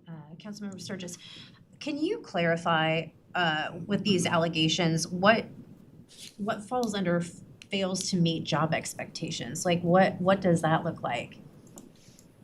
I'm confused on what that would be. Which slide are we looking at? The allegation slide. Yeah. So that could be, something as simple as, directives not completing your reports on time. Officers, by our direction, they're, if it's a felony investigation that somebody's in custody, they're required to complete their follow-up either prior to them going home or first thing the next day, because there's certain time marks with that case now. And so it could be something as simple as not following those directions, meeting job expectations for performance, and then it could be something serious. I was just looking for clarity. Thank you. Thank you, Deputy Mayor. Other questions, Council? For CIA? Well, just one comment, which is for the 3 occasions where our officers saved lives, my thanks to them for the work that they do. All right, hearing no other questions, let's go ahead and move on to our last presentation. So I believe Commander Berger is still in the audience. So we're going to move to our Commander Fierro, thank you. 2025 pursuit presentation. Titles memorized by the end of this year.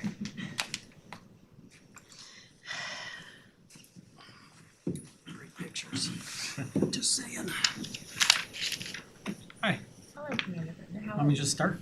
Yes, Okay. please. I mean, you can introduce yourself if you'd like to. Yes, I did not put my name and stuff on the slide. I apologize for that, or my email or phone number. Chris Berger, Administrative Services Commander with the Auburn Police Department. Okay, so this will be the 2025 pursuit analysis. Like Commander Fierro said, it's kind of just a snippet summary of my entire report that was already submitted.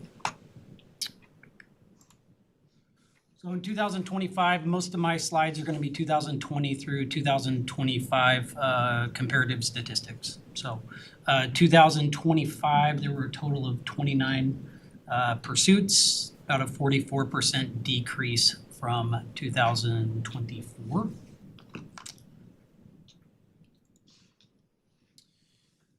Pursuits by month, August, over this time period, August has the largest amount. For 2025, October had the largest amount of pursuits at 5, and then May and August each had 4. So that trend is somewhat staying consistent over that 6-year period. Traditionally, pursuits occur between 10 o'clock at night, 4 o'clock in the morning. In 2025, 16 of the pursuits, 8 o'clock and 4 o'clock in the morning. In 2025, 16 of those 29 pursuits were between 10 p.m. and 2 a.m. Initial reason for the stop. Initial reason refers to the crime or the infraction that the officer observed that provided the probable cause for the initial stop. The purpose for collecting this data is to show that officers often have only limited knowledge as to the underlying reasons why a suspect may flee. 2025, 60% of the pursuits were initiated for stolen vehicles, and 17% were initiated for traffic-related offenses. For pursuits that were not immediately terminated either by a supervisor or by the officer, 41%, so 12 of the 29 ranged between 1 and 2 miles in distance. That's it, thank you. Short and sweet. Thank you, Commander Berger. Questions from council, please. Councilmember Baldwin.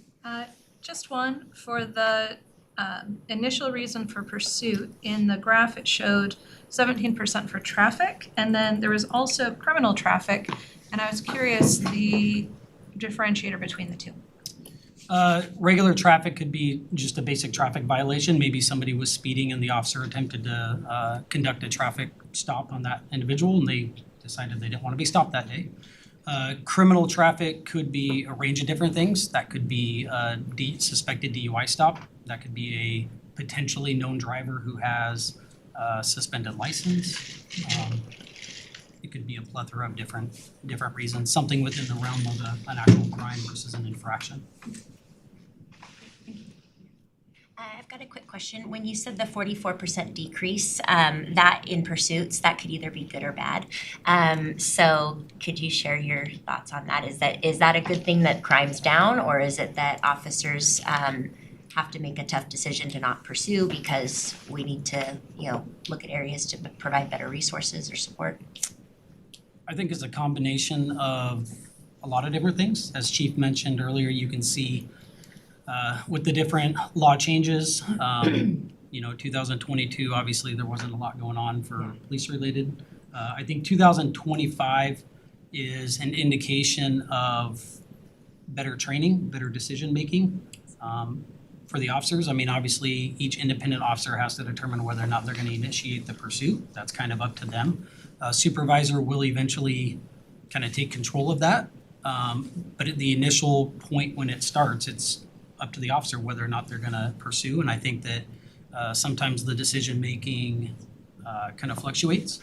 As you get more new officers on the street, more senior officers on the street. So I think it's a combination. I would say it's probably positive. As the EVOC instructor, I like pursuits, but I do think the decrease is probably for the positive. Okay, great, thank you. I have another question. Oh, I apologize. Councilmember Ammer? I have comment, I didn't know that you were an instructor. I'm so impressed. I think last year when they had Lee Hill, one of our officers, how he pursued so quick, how he had his reader, like I'm so impressed. I'm still like the speed, how he this coming from the hill and how he turned back, that was amazing. So you're doing a good job. Do you give a private training? Thank you, Councilmember Ammer. We'll not add that to their list because we do not have a quorum here. But thank you. Yes, that's a pride point for us with our department, so thank you. Any other questions from council? All right, one more question. So what, besides just summer months, maybe people staying out longer was where my brain initially goes to for why August is being the highest month of crime? Is it better to break into places when it's warmer, or is it like substance, is it connected to substance or Can I like DUI clarify? or? You're talking about like for pursuit purposes or Yeah. just crime in general? It just when for pursuit, it showed that the pursuits are much higher in August. So just curious if that's. I mean, the conditions are pretty good. Yeah. I mean, I'm not gonna sugarcoat it. The Hey, conditions that's are pretty good. You know, if I'm a graveyard patrol officer, which is the best position in the department, if I was a graveyard patrol officer and it's December 24th and there's snow and ice on the ground, my internal decision making is probably not gonna pursue because on top of determining the risk versus reward for the public, I also have to consider my own internal risk and reward. The exact same situation in August at 2:00 in the morning, I would, you know, depending on the situation, then that's kind of prime for me to at least make an attempt at stopping the violence. Great, thank you for that. And then I just do want to add, are there any other questions on this one? Okay, I do want to add just a comment, a huge thank you. The last week when I was driving home, there was a hit and almost run down Peasley Canyon and from a drunk driver, and immediate, gentleman was parked on the side of the road and a drunk driver hit him at full speed and then jumped out of his truck and ran.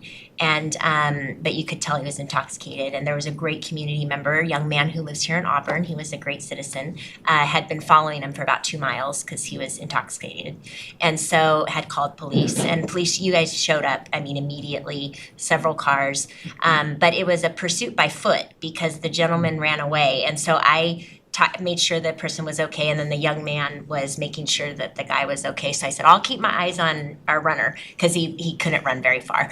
And so, but I waited till police came, and 3 officers went right over to him in the trees. And first question out of their mouth was, "How are you? Are you okay, sir?" And it was, he'd had 3 people tell him that he's intoxicated and was running from a crime, so that could have easily been where there wasn't any care for the person. But it was really great to see how they de-escalated that and even dealt with someone who really couldn't understand what they were saying. So just thank you. That was an awesome experience too, as a community member, to get to see transpire. So, any other questions for our officers while we've got them? Thank you. Let me just-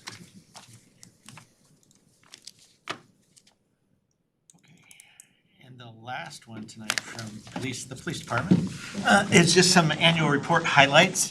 And I do want to put out a caveat that due to some publication challenges, our annual report will not be completed during the normal time frame. So I have some highlights that I'll present to you. That's why it was not in your packet tonight. And we're hoping to get that published so we can put it on our website as well and get it out to the public. But just an overview of our annual report. We're about a population of about 90,000 people right now. We are currently authorized 128 officers and 22 non-commissioned staff. We have 122 of those positions filled. This time last year, we had 110 filled, so that's a good thing. We have 10 officers in field training right now. It means they are out and about with their training officer, which is putting a strain on our FTOs right now, but nothing they can't handle. Hopefully all 10 will be successful during field training, and we'll have 10 more new officers on the street working individually.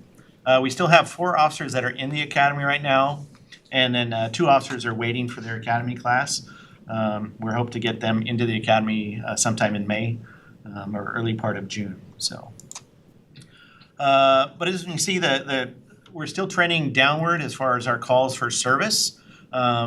This year we had just under 62,000 calls for service and just under 12,000 case reports that were completed. Compared to just in 2020, we were at 73,000 case reports. CAD incidents. And even prior to that, because we track everything for years, just a few years ago, we were at about 95,000 CAD incidents. So we're really decreasing the number of calls that we have for service. At the same time, we're increasing the officers we have here because as we've discovered that even though our calls are going down, those calls require more officers based on some changes in law. So we send more officers to every call. So the need is still there for the number of officers we have, and maybe one day more officers, but it's a whole nother topic. As far as total cases of those almost 12,000 case reports, about 2,800 were felony investigations that are assigned to our investigations unit. It's about a 35% decrease in felony cases compared to last year, which is a good thing. Hopefully that trend will continue. And so when we look at those individual felony crimes, our person crimes unit, we have our numbers there. Overall, our homicides are down 67% compared to this time last year. Robberies are down 45%, and then our serious assaults are down 53%, which is a good thing. We hope to continue trending down in all those serious felony person crimes. When we talk about property crimes, they're also trending way down compared to last year. So vehicle theft continues a downward trend, at least in Auburn and most parts of the states. We're down 52%. Larceny, which is felony thefts, basic thefts, down 32%, and then thefts from vehicles are down 45%. Our fraud forgery, it did trend down, but it was only by one, so not a huge decline there. And then burglary as well, we are trending downward. Again, only 3 less burglaries this year than last year, but that is 3 less victims that we have to deal with. So that is still a good trend as well. When we look at arrestees, our arrests dropped by 6.3% from our 5-year average, but our bookings have increased by 18%. That's a good thing. It means you have less people out there committing crimes that are being arrested, but we are booking more people. I think that helps give a better sense of safety to the public.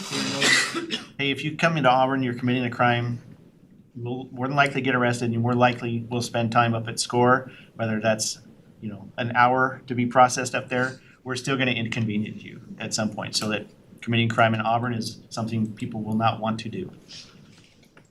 I think this was asked for last year, so we looked at our domestic violence cases. This year we did trend down by about 100 cases compared to last year. Right now, year to date, we're at about 400. It's on par with where we've been.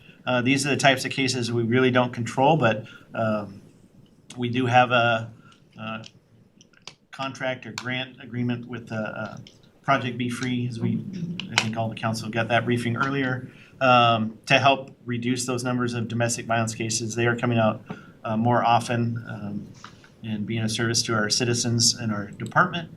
And so hopefully those types of cases, at least for repeat offenders, will trend down as well. And then I wanted to just share our employees that we do have. Compared to 2020, where their years of service for all those employees were, and then compared to now. So 50% of our current employees have between 0 and 4 years of service with our agency. We are a young department, and not by age, but by being in this profession. Where we want to see is that 50% now start dispersing over those middle years, which we're starting to see. And right now, only 6% of our total staff has over 20 years of experience. unfortunately, that includes myself. Only 2% of us are above that 30 plus years of service range. So it's a good trend. We are still trending in the right direction for people that are attracted to our department and then now want to stay, which is why those middle years are starting to see more of an increase in officers being here for a longer period of time. So that's a good thing. So I just wanted to share that as well. And those are kind of the overview highlights of our annual report. Thank you, Chief Collier. Questions, Council, Deputy Mayor Taylor? Thank you, Councilmember Sturgis. Chief, thank you for the presentation. I've had conversations in a couple of different occasions with Assistant Chief Betts, and the fact that we continue to say that crime is down across the board. A lot of the the misconception is people aren't calling. They're not reporting. Can you debunk that statement? I don't know if you can ever 100% debunk it. From the trend we've seen, the calls for service are going down. The visible crime on the street is that officers are interacting with and just the self-nature stuff is going down as well. From discussions that we've had prior with community groups, a year ago to a year and a half ago, the constant topic was that perception of safety out on the street.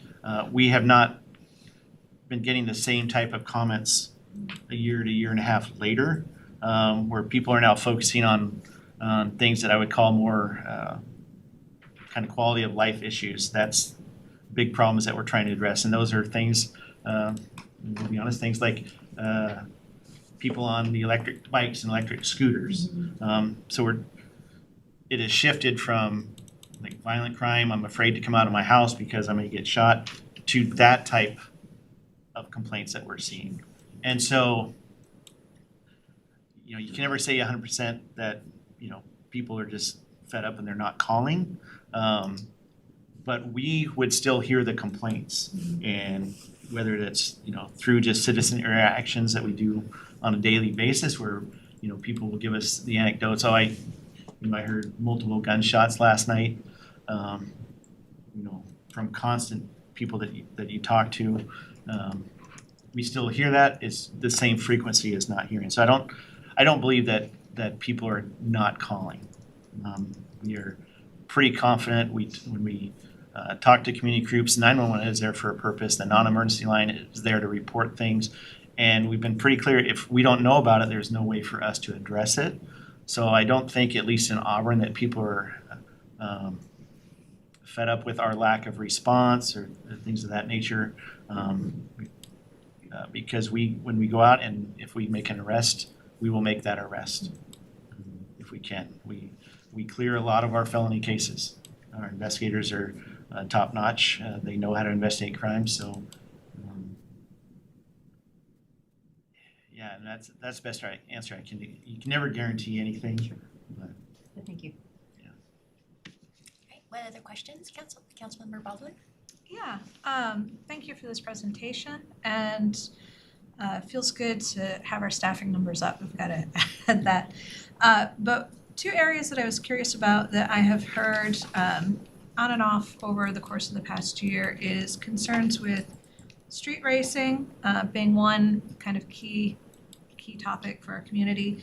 And so I'm curious if we've made inroads there. And the second is in the area of skimming, but for like SNAP benefits, right? So when people are using their SNAP benefits, that they are finding their balances eradicated because it's being, skimmed. And I didn't know if that was falling perhaps under the fraud and forgery, or if you've had reports of that coming in.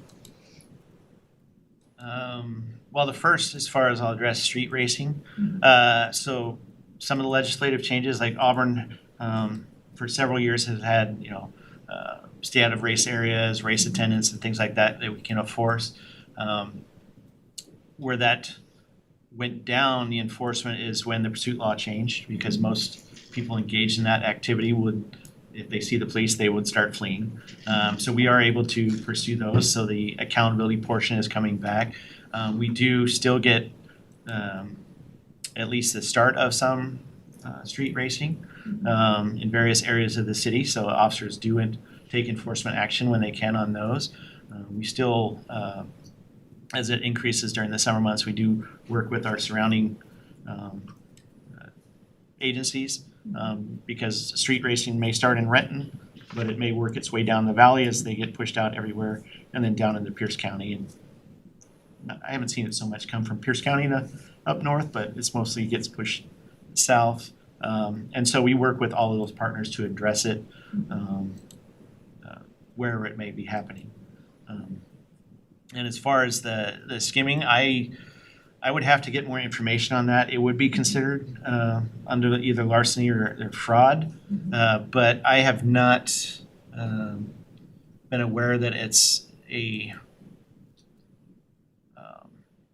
hot issue amongst our investigators here, where it's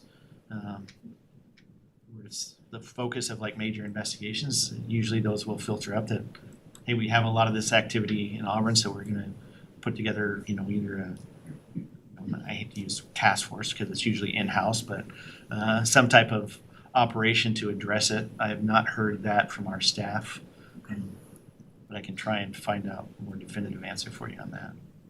Sounds great. Thank you. Other questions, council?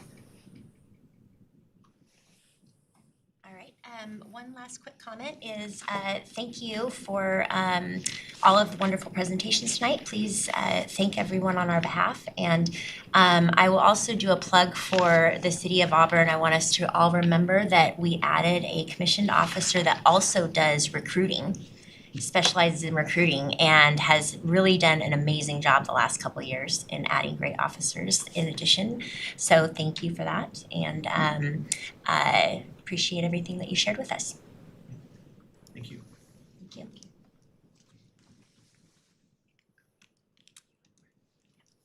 All right, we'll move on to the last item on the agenda, or for community services. So Director Martinson. We have for ordinance number 7019. Good evening, Deputy Mayor and Council. Candace Martinson, Director of HR and Risk Management. And the agenda item for discussion is the ordinance 7019 that would amend Chapter 2.14 of the Auburn City Code to provide necessary updates and housekeeping amendments in preparation for the opening of Auburn Municipal Court. And so we've been working with the legal team to make sure that we had the necessary code revisions to establish the Auburn Municipal Court with an effective date of January 1, 2027. And the proposed amendments modify the code to be able to authorize Mayor Backus a second municipal court judge for the court for appointment. And as we work through the recruitment process that we did for the current judicial appointment that is at the presentation earlier, we are going to need to appoint a second judge based on the National Center for State Court Study, as well as our case processing with King County District Court. And so what this allows us to do is make it necessary for the mayor to be able to initiate that search for that second judicial officer for appointment. All right, thank you, Director Martinson. Questions from council? Councilmember Baldwin? And this is more, I just want to make sure full council is able to hear, and it might be directed more for Attorney Whalen. Is with having multiple positions, can you just give a quick summary for how a hierarchy would be set between the two individuals with one as presiding? Yes, Councilmember Baldwin and Deputy Mayor and council members, as provided by General Rule 29, when you have a court with multiple judges, they establish their own hierarchy. By court rule. They set up their court rules, And through that process, they make the determination as to who will be presiding and who will be the associate judge. That's why you don't see the language in our code 2.14 with regard to that issue. Any other questions, council? All right, I have one quick question. So just for clarification, I tried doing some searching on my own, but it started going down rabbit holes, so I figured it'd be easier to ask you. With the 2 judges and then the appointment of the court administrator, do we find the second judge first before we then hire the court administrator, or are we still moving forward with the court administrator and then searching for the second judge? Sure. So the process was that we posted for the court administrator position first, and upon legal consult with our deputy city attorney, that he made a legal recommendation that we appoint at least one judge first to oversee that court administrator hiring process, so that it was truly separate, independent branch operating those functions independently from the city. So we have recruited and done preliminarily vetting of finalists. And so assuming that there is a judicial appointment relatively soon, that we would then transfer over that hiring process to the appointed judge, who would be the hiring manager, and then HR and risk management would just support them in that recruitment process. And I believe that that will be up to the judge to determine when an appropriate hire date would be for that position. But I would anticipate and offer a recommendation that we should probably hire that person sooner rather than later, so that they can begin acting as the hiring manager to be able to hire the additional court staff.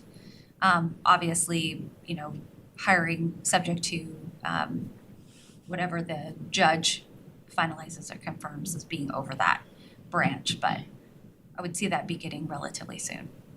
Thank you. Question, Councilmember Baldwin? Thank you. And this may fall more to Director Thomas, so I hope this doesn't put you on the spot too much, but whoever can answer best.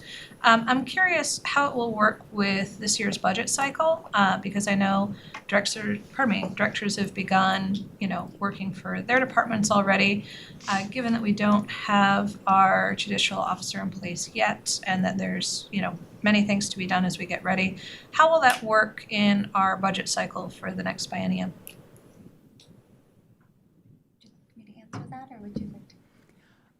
Oh, I think we both could answer it. We are putting together the 27-28 budget, preliminary budget. Candace and her team have been doing a really good job of kind of building out the shell of programs for the municipal court, trying to lay kind of a foundation for the presiding judge and the court administrator when they do come into place. So my expectation is that Candace and her team will build a foundation. It'll probably be tweaked either throughout the year as we get those folks onboarded, and probably by the end of the year, we'll have either a final budget that reflects those changes, or we would come back in the first budget amendment of 2027 with the final changes. Any other questions, council? All right, hearing none, thank you very much. And just as Director Martinson shared, these are we need time. They'll be coming up for a vote next week because we need to move them forward. So if you need any other information, we really wanted to be able to have those questions answered this evening, or make sure you have time to reach out in the meantime. Thank you so much. All right, and just a reminder that for next time we have Muni Services, our wellness design program manager will be coming to share an update over the last several years of progress and the go forward vision, and that'll be the main agenda topic for the next SFA study session. Thank you. Thank you, Councilmember Sturgis. All right, we have a few items for council discussion this evening. We're going to start with our first item. Council discussion is ordinance number 6999. Director Crum. Thank you, Deputy Mayor. It's my pleasure to introduce the esteemed Alyssa Tatro, one of our senior planners, who's going to present tonight's critical areas updates.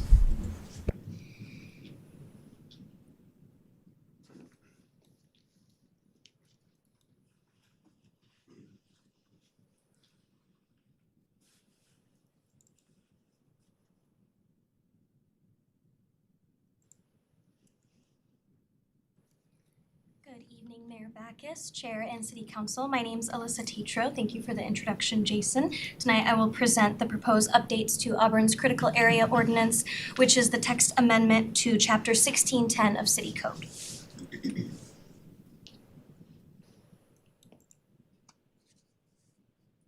The Department of Commerce requires jurisdictions to complete a periodic review of their comprehensive plan and development regulations, which includes the Critical Area Ordinance, or CAO for short. Auburn's most recent periodic update of the comprehensive plan was adopted back in 2024, and as a part of the follow-on work required under the Growth Management Act, the city is now required to update its critical areas regulations. The state defines 5 types of critical areas. These are wetlands, critical aquifer recharge areas, fish and wildlife habitat conservation areas, frequently flooded areas, and geologically hazardous areas. And as a result of the update, staff is proposing to amend multiple sections of Chapter 1610 to ensure compliance with both the Growth Management Act, Commerce's CAO update requirements, and the state's best available science. The update is driven by 4 primary objectives. First is to meet the state periodic update requirements. Second is to ensure consistency with best available science. Third is to improve clarity and consistency in how the code is applied. And fourth is to strengthen the long-term protection and monitoring of critical areas. The Department of Ecology did publish a model critical areas ordinance to assist municipalities with updating their CAOs. And a notable highlight of Auburn's CAO update is that a majority of the proposed changes do come directly from Ecology's model critical areas ordinance. I'll start by walking through some of the key components on a high level, and then I'll transition into the stream regulations, which were analyzed separately following some additional technical analysis. The proposed updates overall include revisions to both the definitions and administrative provisions. This includes adding and refining definitions to be consistent with state terminology as well as the model ordinance. We also clarified where director authority is applicable and when critical area review is required based off of site-specific indicators or the presence of critical areas on our mapping system as well. The regulated activities section was also expanded to replace a broad statement of applicability with a more detailed list of types of activities that may impact critical areas and buffers to ensure that we're capturing all of those activities. Overall, a large majority of the changes throughout code are administrative in nature to ensure consistency with state language and rules. Additionally, we have ensured that code is referencing the most relevant recent manuals and publications. Additional changes include reformatting and reorganizing, which serves to improve consistency and application of the code.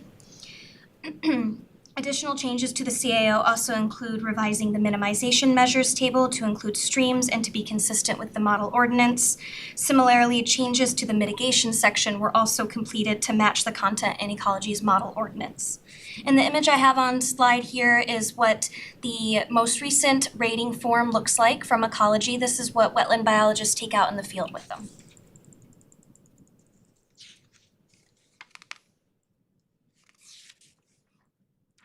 Okay, now I'm going to highlight a few specific changes that have been proposed. Updates to the exemptions and non-conforming uses section provide clarification regarding an existing provision. Existing code contains a provision for an exemption for additions to single-family residences that were in existence prior to 2005. And agency comments from Fish and Wildlife did suggest removal of this exemption due to concerns over critical area impacts. The provision is proposed to be retained. However, it has been updated to explicitly state that the addition is only allowed if the application demonstrates that slope stability, flood conditions, and drainage conditions have not changed as a result of the addition. This update emphasizes best available science and ensures no net loss of critical areas, functions, and values as a result of the addition. The image on screen is an example of how this may work in the real world. The parcel, this comes from our city's GIS, and the wetland layer is an inventory level. As you can see, the parcel to the right is shown as being almost completely encumbered by a wetland and or its buffer. And so strict application of this code, if this provision was removed, would not allow this, and this house was built in 1965. So if we removed this provision in addition to this home would not be allowable without resorting to the reasonable use provision. And the proposed update here is intended to maintain that flexibility to allow for additions while also still ensuring that there is protections for the critical area. Okay, and now I'm going to get into some changes proposed to our buffer areas and setbacks section. There is now a functionally disconnected buffer provision. This allows buffers to exclude areas that are functionally and effectively disconnected from the wetland by an existing public or private road or legally established development as determined by the director. Functionally and effectively disconnected means that the road and or other significant development blocks the protective measures provided by a buffer. So the images on screen here show an example of a subdivision project that was here in the city that had a functionally disconnected buffer. The picture to the right shows the layout of the entire subdivision, and wetland A is shown on it's zoomed in here, the picture to the right. Excuse me, I think I said right before. But it's zoomed in here. It's adjacent to Southeast 288th Street, which is an existing road. So wetlands A buffer would expand around the entire vicinity of the wetland. So therefore, the buffer here to the north, where Southeast 288th Street is, it's essentially already non-existing in this location as the roadway disconnects it. So the functionally disconnected provision acknowledges scenarios similar to this. This project was required to complete a critical area variance to account for the disconnected buffer of wetland A, but this inclusion of this provision would avoid that additional application being required. The new provision is also sourced directly from Ecology's model ordinance, so best available science was considered with the addition of this provision. Continuing on with changes proposed to buffer areas and setback section, a new buffer is also now specified for critical landslide hazard areas, and that buffer is equal to the vertical height of the landslide hazard or 50 feet, whichever is greater. Buffers may be reduced to 15 feet with support by a geotechnical analysis. And the buffer area here is intended to protect the stability and functions of the slope, but the provision allows flexibility and relief for applicants if the geotechnical report can demonstrate that a reduced setback is safe. The image here shows an example of a Class 4 slope, which is the steepest slope classification here in the city of Auburn.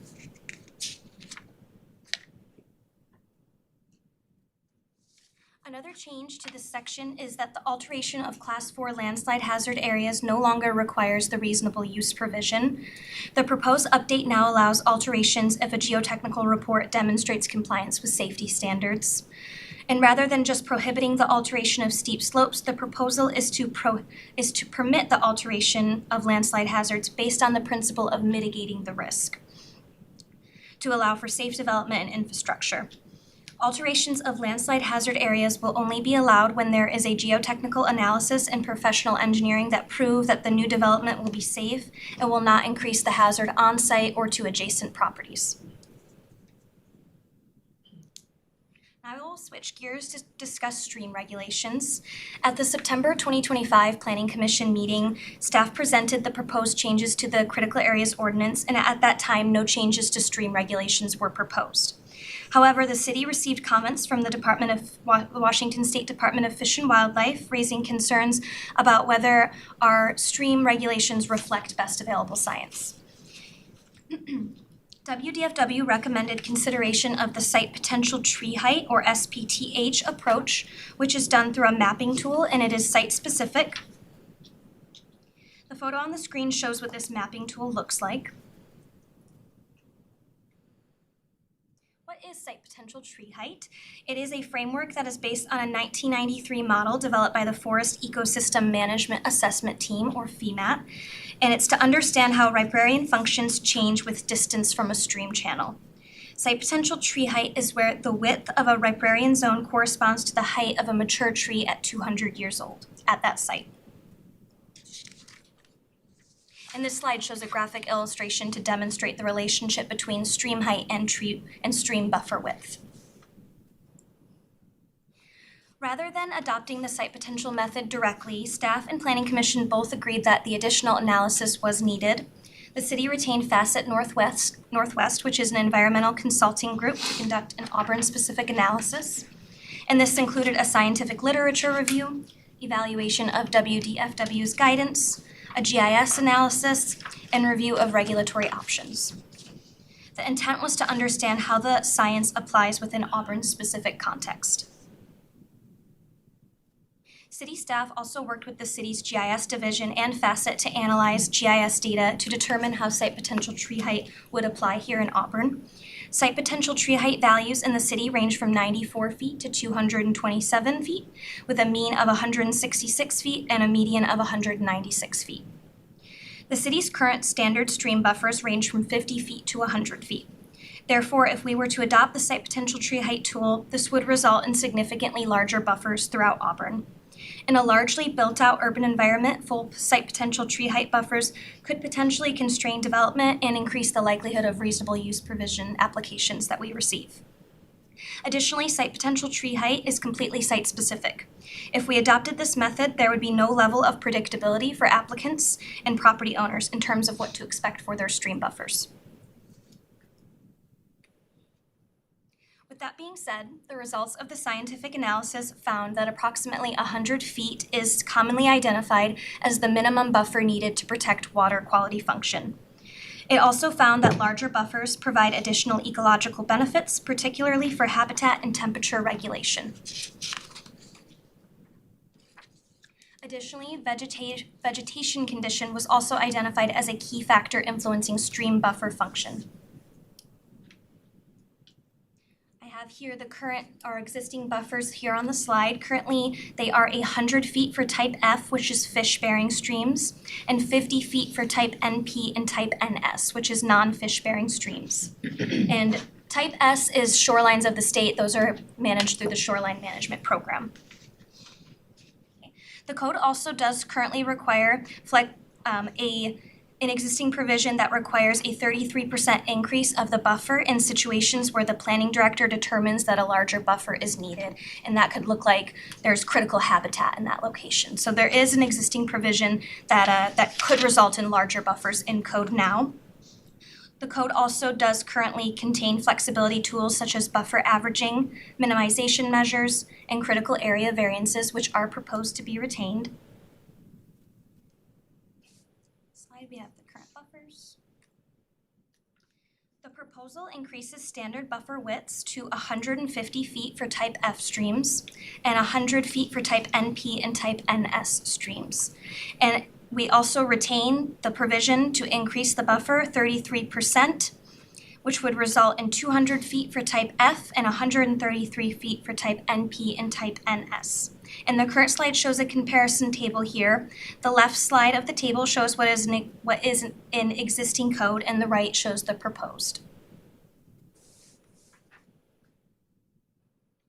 The update also includes a vegetation performance standard, and that requires at least 80% native vegetation and no more than 10% noxious weeds.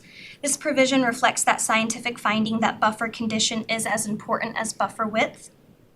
Applicants may choose to either meet the vegetation standard, typically through planting or restoration, or they may choose to use the increased buffer width and avoid vegetation planting requirements.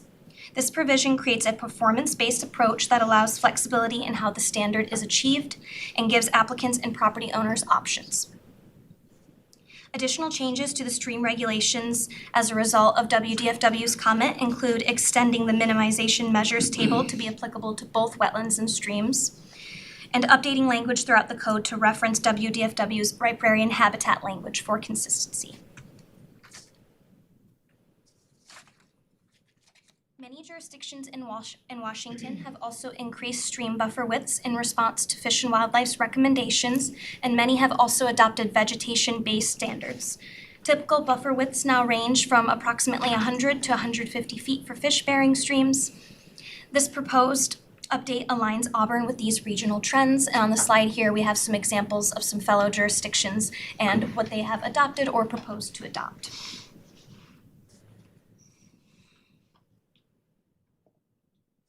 In summary, overall, the updates to the Critical Areas Ordinance ensure we are in compliance with best available science. They strengthen the protection of critical areas while still maintaining buffer modification methods, and it maintains flexibility through a performance-based approach. That concludes my presentation. Thank you for your time. Council, any questions for Alyssa this evening?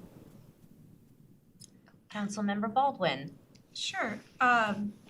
If I'm following everything correctly, the site potential tree height slide where it shows the SPTH by percentage, in scanning that, it looks like there's a greater percentage closer, certainly above the 150 feet mark, closer to the 200 range with, 40% at 196, another 12%, taking you over 50% with the 187, 204, 215, 225. So I'm curious why we set the minimum at the 150 versus something closer to the 200, if we're going based on the evaluation. Yeah, the GIS analysis was just one part of this. Our consultants also did consider what the other jurisdictions near us were also doing, and so that 150 kind of falls within that range.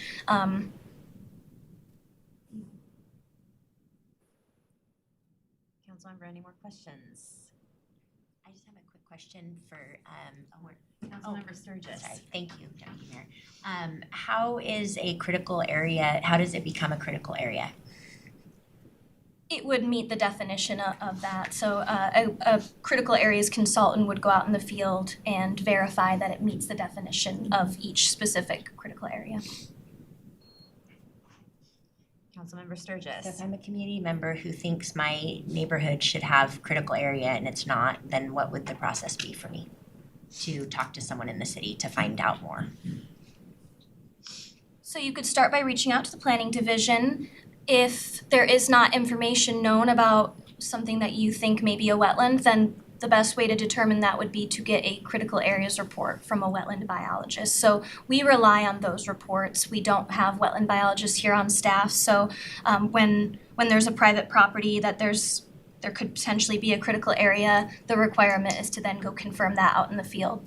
Thank you very much. Any more questions, Council?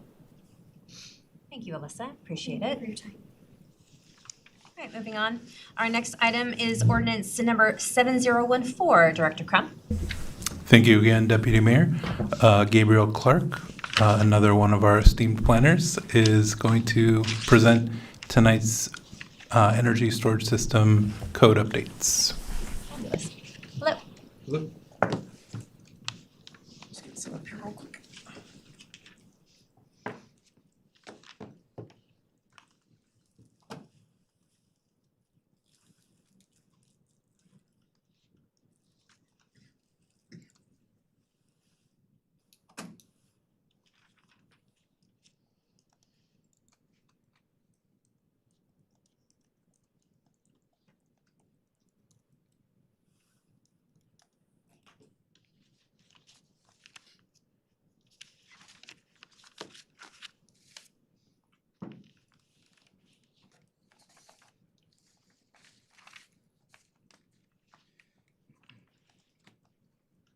Alrighty.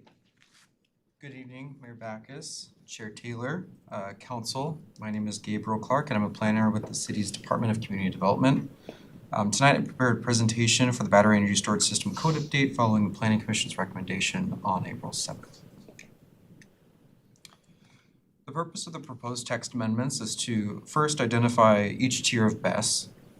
Second is to identify the appropriate zones for each tier, as well as identify the appropriate land use approval pathways for each tier in each zone, as well as coordinate with existing regulations and how we can implement them as a part of our city code.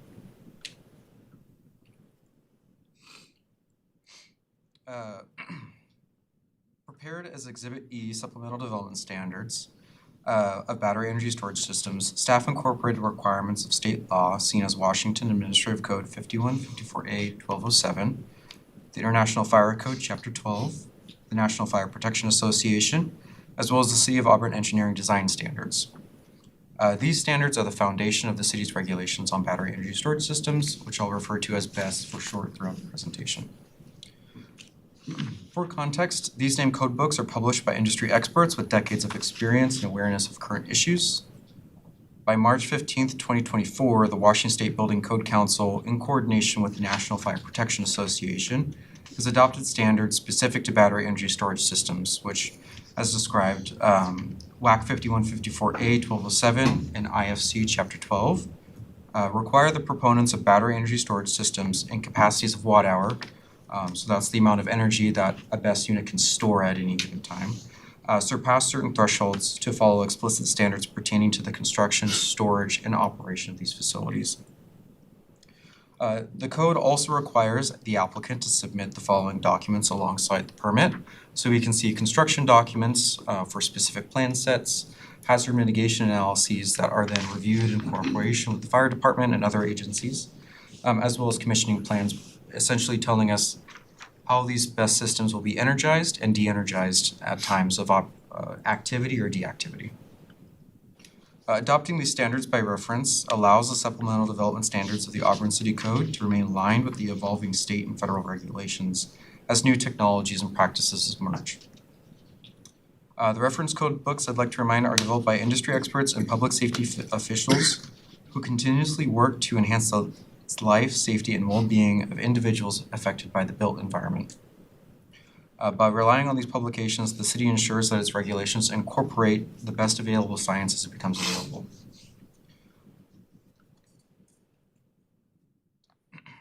Staff proposes, as set forth by Exhibits A through F, amendments thereto Auburn City Code 1807-020 Residential Zones, ACC 1823 Commercial and Industrial Zones, Chapter 1829 ACC Downtown Urban Center District, ACC 1835-030 Special Purpose Zones, and proposes two new sections, ACC 1804-174, which establishes a definition for the land use activity of BESS, as well as ACC 1831-240, which establishes the supplemental development standards that regulate these systems.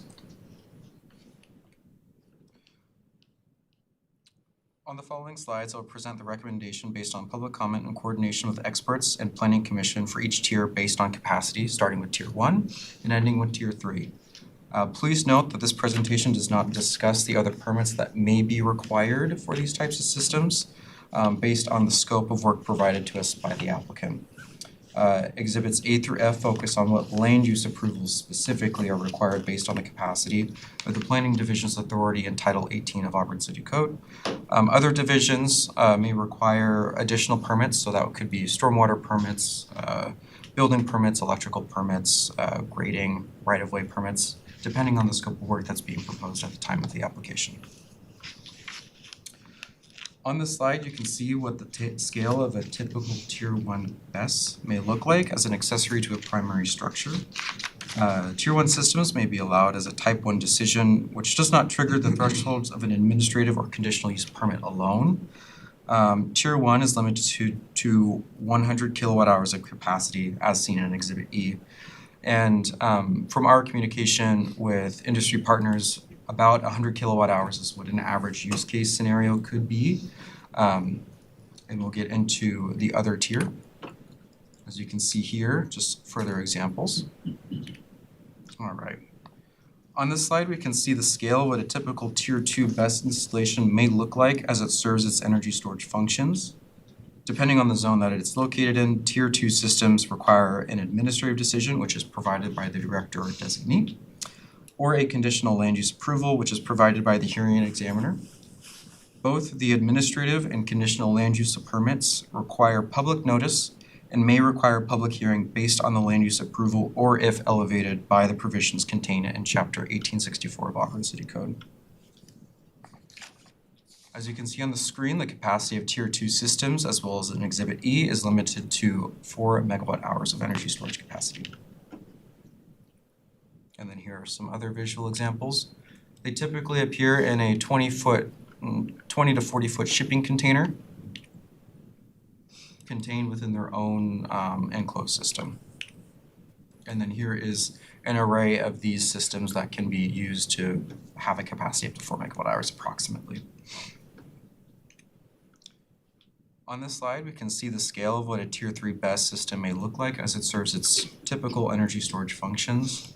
Tier 3 systems require a conditional land use permit where a decision is made by the hearing examiner after a scheduled public hearing. Tier 3 systems have energy storage capacities greater than 4 megawatt hours and are restricted to heavy commercial and industrial land uses, so our highest intensity land uses throughout the city, which are confined mainly in the valley perspective. And on the screen, you can see here, we have the array of multiple of those 20 or 40 foot shipping containers. And here's an example of a 250 megawatt BESS installation in South Australia. On the next few slides, I'll go through the zoning classifications and permitting types required for each tier in each zone. As you can see on the screen, Tier 1, which is that accessory use, the smaller scale, that is permitted in each of the residential zones. Tier 3 may be conditionally permitted in the R3, R4, or R&M zones. These are higher intensity land uses that do have higher intensity energy demands that can be efficiently utilizing those Tier 2 systems. And as you can see on the screen, Tier 3 systems are not permitted in any of our residential zones within the city limits. Moving on to commercial and industrial zones. Tier 1, again, may be permitted as an accessory use in any of these commercial zones. Tier 2 may be conditionally permitted in the DUC, C2, or administratively approved in the M1, and then conditionally approved in the M2 zones. Tier 3 may be conditionally permitted in the C2, M1, and M2 zones. And then our special purpose zones, here we have our public use district, as well as our institutional and open space. Tier 1, like most other zones in the city, may be permitted as an accessory use. Tier 2 may be administratively permitted in the public use or institutional zones. And then Tier 3 may not be permitted in either of these three zones. During the numerous public comment periods as well as outreach, staff has received comments over fire safety, concerns over environmental precautions, and then concerns over permitting thresholds. Over the last 2 years, staff has worked with community members as well as other agencies to find the common ground in this. And this is where we're at today, having appropriate land use approvals in certain zones that may need it. However, there are still some concerns from the public, as generally stated. Based on the presentation from April 7th at the Planning Commission public hearing, Planning Commission recommends to the City Council approval of the battery energy storage system text amendments included as exhibits A through F. I do understand that you may have some questions, and I'm happy to answer as many as I can. Council, any questions for Gabriel? Councilmember Baldwin. Yeah, and I'm assuming it is likely in one of the code sections that were referenced at the beginning. But with the accessory or the Tier 1 accessory that would be more common for, say, residential homes, are there any, I guess, development or code standards for how those are installed, like height off the ground, things like that? Yes, so depending on the size and the scope of work, building and electrical permits would be required regardless as you're connecting to the house. Building permits may also be required if you're modifying the structure in any way, fastening it. And in both the building code and electrical code, there are standards for separation and height as well as weatherproofing. Councilmembers, any more questions for Gabriel? We'll do it. Sorry. Oh, sorry, Councilmember Baldwin. Back to the chart slides that you had, if you can flip back. Just one more time, the difference between conditional and administrative. Yes, great. The administrative use permit is a permit that is reviewed by staff and a decision is rendered by the Director of Community Development or designee with a public notice period. There may be other permits that are required at the same time. The conditional use permit or conditional use land use approval does also require public notice, but then requires a hearing examiner decision. So that is a unbiased third-party arbiter that provides the decision whether or not to approve or approve with conditions or to deny the project outright. Any more questions? Councilmember Lott. Yeah, on the tier 2 and tier 3 for the thermal runaway fires, what's the expectation of the burn on those? If one were to catch, how long would it burn? I don't believe I can answer completely, as it does depend on how the batteries are organized inside, as well as where it's located and the resources available. However, WAC 5154A1207 does have separation requirements of internal, as you can see here. Inside, there are separation requirements of 3 feet so that if there are any fires that take place based off thermal runaway, they are confined to a single array, as well as fire suppression systems that may be also required as a part of that installation. For the duration of the fire, it is highly specific on the scope of the fire, so I can't provide a clear-cut answer on that. Could I add to that too? Just wanted to make sure that City Council was aware that the Valley Regional Fire Authority and in particular the Fire Marshal's Office has been involved as this code has been developed and discussed. As Gabriel mentioned too, there have been a lot of code updates that were implemented in the 2021 International Fire Code that addressed a lot of the concerns around mitigation and containment, and really were implemented based on a lot of the incidents that had occurred over recent prior years that those measures were not in place in the code at the time. Councilmember Lott. So is that a guarantee that if there is a fire in one of these units, that the whole thing's not going to catch because of the new guidelines? No, I don't believe there's any guarantees of that. Councilmember Baldwin. One question I have is, over time things can age. So is there anything in our code that outlines process or procedures for some type of inspection ongoing, operationally over the life cycle of these devices? Yes, we do have a provision in our code that does take from the state law, which is a commissioning plan. In commissioning plans, there are provisions on operation and maintenance as well as scheduling. In our standards, I believe as a part of the insurance requirement, we do have an annual review of insurance as well as licensing. So the applicant every year would be required to provide us that information as necessary by the city. Any other questions, Council? Thank you, Gabriel. Appreciate your presentation this evening. As we continue down the agenda, we'll bring in Director Thomas for ordinance number 7017, please.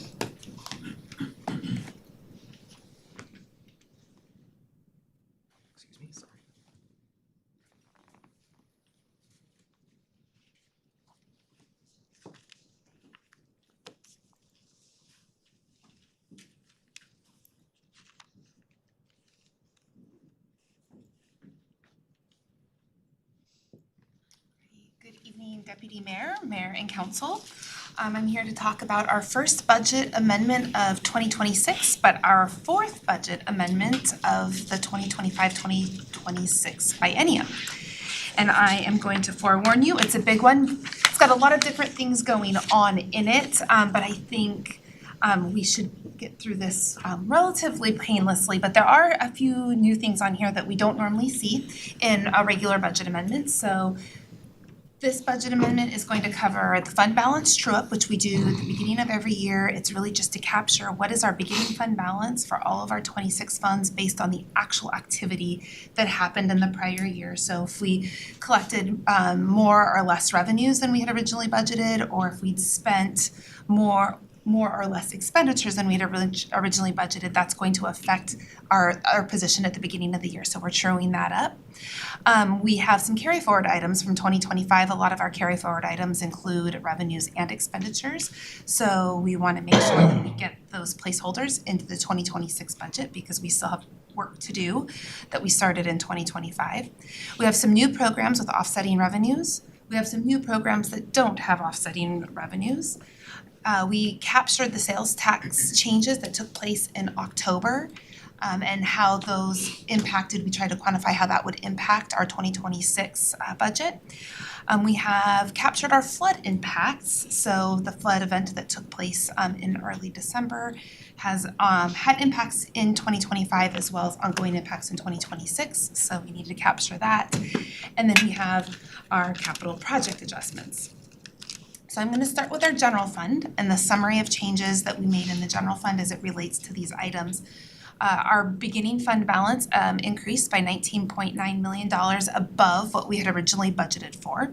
So that was a combination, and we'll talk about this at the fourth quarter review coming up in the next couple of weeks, but that's really a combination of underspends and expenditures and the collection of revenue in excess of what we had originally budgeted for.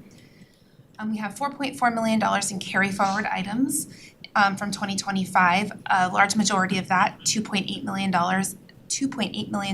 is ARPA. We have $693,000 in programs with new revenues, so most all of that is offset entirely by either grants or reimbursements from other sources. We have $587,000 in new programs and $91,000 in sales tax impacts. And in the general fund alone, the total flood impact is actually greater across all funds, but in the general fund alone, $479,000 impact related to flood. So we're looking at more details in the general fund. This is the first couple of items, which is the fund balance true up and all of the carry forward items. I did not have a lot of anything much to pull out. The net impact of all of our carry forward items and the fund balance true up is $19.7 million in the positive. Obviously, most of that is a result of the beginning fund balance true up, but it's pretty minimal. Most of the expenditure carry forwards are offset by also a revenue carry forward as well. Mm-hmm. A lot of this is grants. So I will move on to the new items. Director Thomas, Councilmember Baldwin has a question. Oh, sure. Quick question on that was, I remember, I think a couple years ago, we had talked about doing a citywide strategic plan at one of the retreats. And so, I see that on the carry forward. Is that something we're looking to undertake in the coming year, or what's the status on that? Yes, thank you. That's the biggest one on there. That we did carry forward, and although we did have the consultant come for the management retreat that we had in April. March. We had that in March. We're in April now. We are using, the intention was to use some of this to pay for that consultant. That being said, it was really just a very small portion of the overall $125,000. So that does leave money available. Other than the follow-up, we did talk about there would be follow-up with the consultant that we had. So there might be some additional engagement with her, but there does leave money. There is room in the budget for additional strategic work as well. That I don't have plans beyond our current consultants that we're currently working with. So new items, we have a lot of new revenue. So this is the time of the year that we're starting to get our grant awards, and we don't ever budget for the grant expenditure until we actually have a grant award. And so this is us getting caught up with, we have the grant awards and we're getting the programs into our general fund budget. We do have a few new programs on there. And I wanted to call out a couple because I think that they're gonna be items that we're gonna also see that the council should anticipate seeing when we present the 2027-2028 budget, because they will have ongoing impacts. And that is the consideration of a downtown events program. We've been doing a lot more activities and events in the last couple of years. So we're asking for some money to help support that program. Historically, we've been doing it with existing resources, but we are getting tapped out on that if we want to continue expanding those programs. So we're asking for $25,000 for this year, but just to expect that there will probably be a request in the 27-28 budget related to that. Document accessibility, this has to do with our documents that are readable access for hearing and sight and hearing impaired, so making sure all of our documents are readable and accessible to all. That is a federal mandate, so we are asking for some money to begin some of that work this year. My expectation again is that this is going to be an ongoing program, so expect to see that with the 27-28 budget. Utility costs continue to increase, not just on the city utility side, but also with electric energy as well. And so those are some pretty large bills for the city. Expect to see those in the 27-28 budget. And then our annual software licenses. I'm just calling out the bigger impacts that have ongoing impacts. So our annual software licenses are increasing, and this budget amendment is to help get us caught up with what our actual 2026 costs for those annual software licenses are expected to be. Moving down to our new kind of items, a new category, which is the sales tax. We looked at all of the different types of services that we currently engage with that are now taxable, that weren't previously taxable prior to October 2025. And the total impact on the general fund is just about $90,000. Which isn't as significant as I had originally feared. So when we actually sat down and started looking at the contracts that we currently have and what is taxable, it ended up being a much smaller impact than I was concerned about. So that's good news. ARPA, our total ARPA carry forward is about 2.8 million, just a little under 2.8 million. Our major projects that we are carrying forward under that program is about $1.6 million in human services grants. We also have $1.1 million in emergency housing vouchers used by human services, and then $500,000 for downtown economic stability. So those are the primary programs that are included in that $2.8 million of ARPA funding. And then in flood recovery, $480,000. Now this includes both the existing costs to make the general fund whole from costs that already occurred in 2025, as well as the expected ongoing costs as well in the general fund. There is an offsetting revenue as well as an expenditure in the general fund, because what we'll see on the next couple of slides is the cumulative reserve fund is actually funding the cost. So we actually have costs throughout several funds throughout the city. $479,000 in the general fund, it's being reimbursed by the cumulative reserve fund.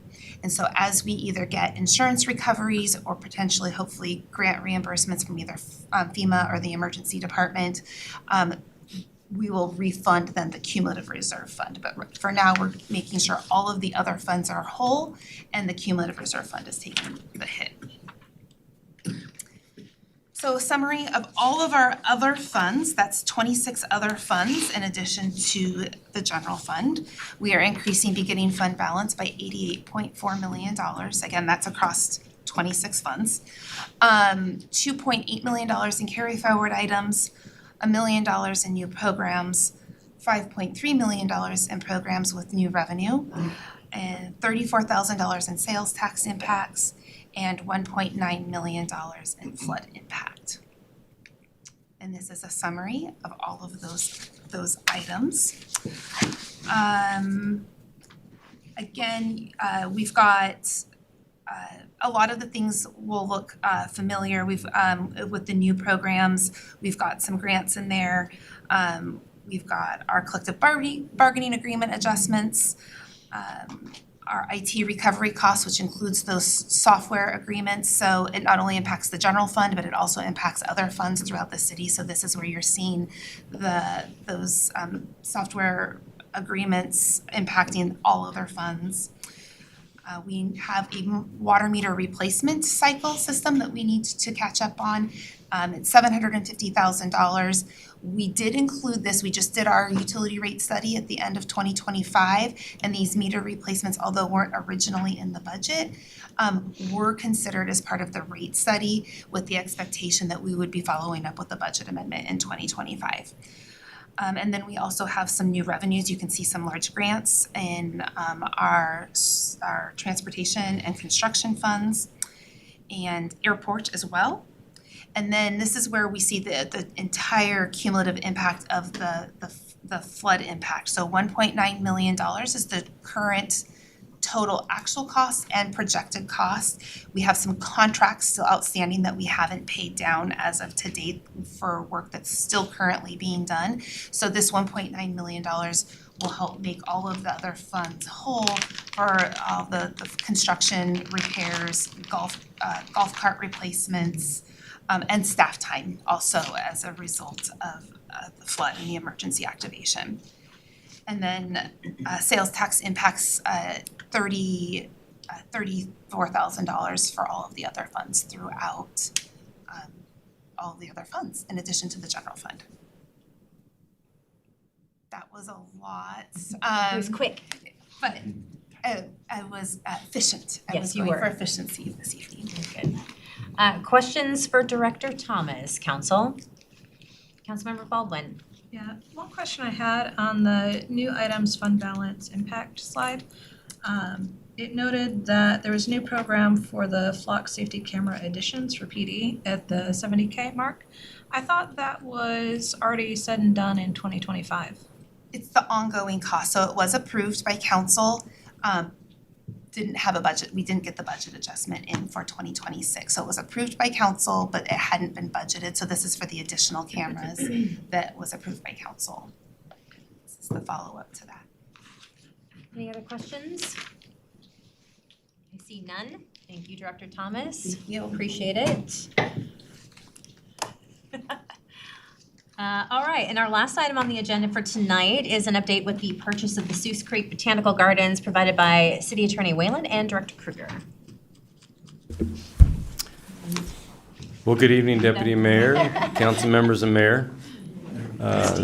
Director Kruger and I are pleased to have our staff members who have done yeoman's work in putting this project together thus far. So Josh Arndt from our legal department, who is your property manager. And Daniel Gauk, Park Planning and Development Manager, and both esteemed staff as well. Yes, very nice. Just wanted to add that.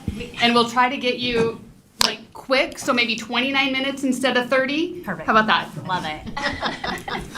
All right, good evening. I think Mayor's still on. Yes. Council members. Like Julie said, I'm Daniel Gauk, the Parks Planning and Development Manager. So I'll be going through the presentation, and then Josh is here for my moral support. I love it. For real estate questions. So this is a follow-up to November, when we brought this before the City Council for the potential for purchasing the Seuss Creek Botanical Gardens for with a Conservation Futures grant. And I know Councilmember Lott wasn't, I don't believe, at that meeting, but so we kind of included the original information from there. I'll just kind of move quickly through that. And sorry for my voice, I've been Allergies. I think, yeah. We love it. So this is a kind of a joint venture between Parks and Legal. There's three resolutions that will go through here to accept the CFT grant funds, the purchase and sale agreement, and then the operating agreement with the Seuss Creek Botanical Garden Foundation. And I'll just point out that Matt Jennings is with the Botanical Garden Foundation, so he's also here for moral support tonight. He sat here all night. Thank you for being a good sport. Thank you.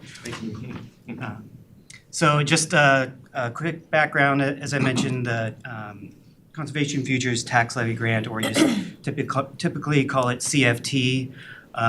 The Botanical Garden owner and foundation reached out to us a couple years ago about potentially applying for a grant to be able to purchase the botanical gardens so it can remain as a garden in perpetuity.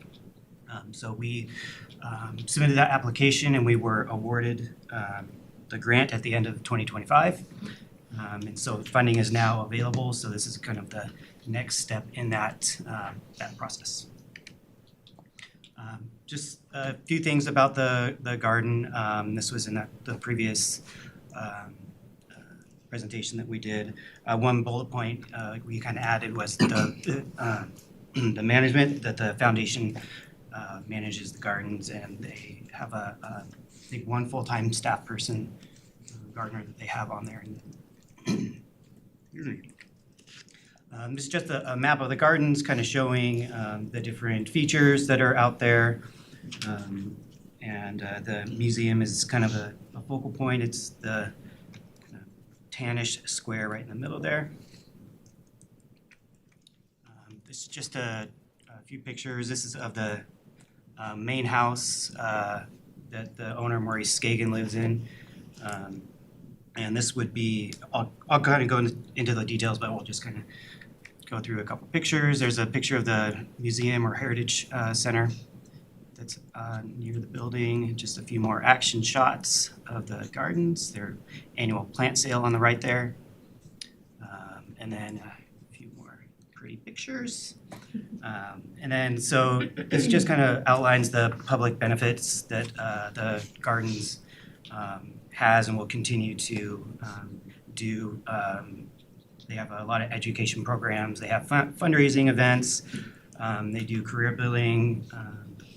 You can see there's a stream, Seuss Creek, in the back of the back of the property, where they have partnered with local schools to release salmon fry, fish fry, into the stream. So kind of get into the details here. So council previously saw this map here with the yellow outline showing where the conservation futures, the CFT rules would apply. So essentially the CFT funds restrict what you can do within those boundaries. So that's, I have another map I'll show you where parts that are taken out, but so this was the original map, and then after Josh got the appraisals done for the garden property, it came out quite a bit higher. The value came out quite a bit higher than we had estimated for the application.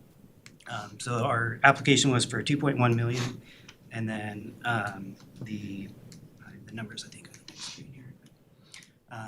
So can we go back? Just, yeah, so real quickly, for the purpose of this discussion and the purchase and sale that will be brought forward at a later date, I want to point out that that purchase and sale is going to cover everything that's within that yellow dotted line, which will include the red hatched brick area. And that's a distinguished area that we'll get to a little bit later in the slide. But again, this purchase and sale is for everything within that yellow. So you'll note that there's a property that's hatched in green that is being eyed for future, that's a good word, future purchase. But again, that's not going to be part of this purchase and sale agreement. Yeah, so, and that was the value, the additional value. So that, yeah, so we'll talk about that a little bit more, but so this, just like Josh was saying, the yellow boundary, or the yellow dash line, would be the revised boundary, taking out the green outline portion, which just to kind of clarify is that piece, and then the piece to the left of it in the image, that is owned by the foundation, whereas the rest of the property involved in the transaction is owned by Maurice Skagen, the owner and founder of the gardens. As Josh mentioned, the area that's got the red brick hatch on it, that would not be within the conservation futures boundaries, because that has the house and the Heritage Center. So buildings, unless it's like a restroom or something, buildings are typically not allowed in those CFT boundaries. The idea of CFT is to fund open space acquisitions. And so within the red hatched areas, Nathaniel mentioned, we have a fairly sizable home, the Heritage Center, which internally when we're discussing, we refer to it as a museum, which if you've ever been up there, you'll fully understand why when you walk through. If you haven't been up there, fully encourage it once this process is over. Yeah, so this was kind of the main change from the previous maps that the city council was presenting.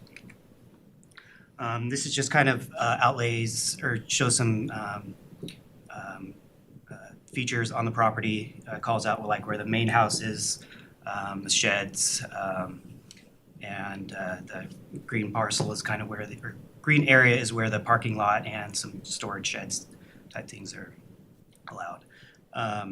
The one other note on here, it says mobile home to be demolished with CFT funds. So we applied for an additional $250,000 to demolish that mobile home. We're waiting on funding for, I think, later in the summer, later in the summer to find out. So we expect to get it. We've been talking with the Conservation Futures contacts. So. Our conversations with CFT, King County, with regards to that have all gone positively. They understand the situation, and again, their whole goal is to fund open space acquisitions, and so this is just kind of a little piece of that they'll help us get through. Okay, so just kind of I'll go into these in more detail. This just lists out the three resolutions and then the attachments. They'll go along with those, so I'll just skip past that one there. So the first resolution, 5897, is just updating our interlocal agreement with King County to accept the CFT funds. We previously did this with the comic book building purchase and demolition that we did a year or two ago, years ago. And then the ILA amendment is just an attachment to the resolution that authorizes the mayor to sign off on that amendment. Let's see. And so like I mentioned, the value of the properties came in higher than we expected, and so for the building, and I'll go through this on the purchase and sale, but the cash value for the property within that yellow boundary came out to $1.83 million. And so with closing costs and survey, real estate work, it'll probably be close to 1.9 or something like that. It will easily be within the amount that we have been approved for the grant funding. So ultimately what that means is there's zero funding coming from the city for this acquisition. It's fully funded by outside revenue. Josh, if I could just add a little clarification, maybe in another slide, but the red hashed out area that was the main home, it's not being funded by CFT Futures monies, but magnanimously the value of that is being gifted as part of the transaction from Mr. Skagen to the city. So I just we're acquiring it in this transaction, but the value is being gifted. Jason stole our next slide. I got to get 2 cents in, as a lawyer. So the next resolution would be for the purchase and sale agreement for the gardens, and this resolution would allow the mayor to execute that purchase and sale. As Jason mentioned, the value of the museum and main house is, after the assessment appraisal, came out to $800,000, and so the owner, Maurice Skagen, is donating the equity of that to the city. So the total transaction would be 2.63, but the 800,000 of that is kind of in-kind donation, I guess. And I think it's important to note that without that gift of equity, that money would have to come from somewhere, so that would end up coming from our budget. We've maintained from the very beginning of this process that the city, we didn't have the council is well aware of funding and all the different strains that come with that. So when we first started having our conversations around this, of course, it's a great property, it provides great benefit, so we're all in, but we have to be cognizant of all of our other needs. And so one of our big condition with getting into this was that the city was not going to be able to, we were not going to spend money for the purchase. So as we mentioned, CFT will not fund that area of the home and the museum and, so on and so forth. And so in order to make this work, Mr. Skagen had to step up with an equity gift of almost $1 million. So that's astounding when you think about it. And without that, we're not having this conversation, so. Yeah, and kind of the next point there too is as he's donating the value of that building, we, as part of the purchase and sale agreement, he would be allowed to essentially live out his life in the building or in the main house there. And there's a lot of conditions and everything that are in the agreements that you can read through, but essentially he would get it live there for free, sort of. There's some He gifted $800,000. Yeah. He deserves to, he's a 90-ish, right? So, yeah, I think we're winning. And then just a note, so that all of his personal property and the artifacts for the museum and everything would be owned and maintained by the foundation. And our survey group did a boundary line adjustment to move all these property lines around, and that's just part of the real estate transaction cost that will get reimbursed. So the third resolution is the operating agreement between the city and the Gardens Foundation. So we've done a lot of back and forth with the foundation and the Maurice's attorney, and that's included in there. And essentially, like Josh was saying, we're not doing anything for the purchase. We're not using city funds for the purchase, and that goes the same for the ongoing operations and maintenance. So that grant money would be into an endowment type mechanism where they would pull for their maintenance and staff salaries and all that type of thing. So a couple of things, if I may. One, as obviously we have great parks staff, but they're not experts in operating a botanical garden. The foundation is. The foundation has been operating the botanical garden since 1991. For 15 years, yeah. We'll call it 1991. That's not right, but anyways, you get the point. And so we thought it behooved us, the city, to retain them to continue to maintain that garden. Again, we go back to no city funds. So how do we fund that? Again, Mr. Skagen stepped up and said that $1.83 million in cash that is part of the purchase sale, he's not taking that. He's putting that into an endowment fund, which will go towards the continued operations of the botanical garden. So again, just it's wow, right? So very important, I think, to note in this setting here. And then, so just kind of following along with that, the document, it outlays all the requirements, keep the city in a loop on events.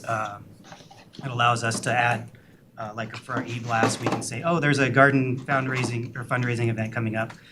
It doesn't require us, but it gives us the option to be able to do that.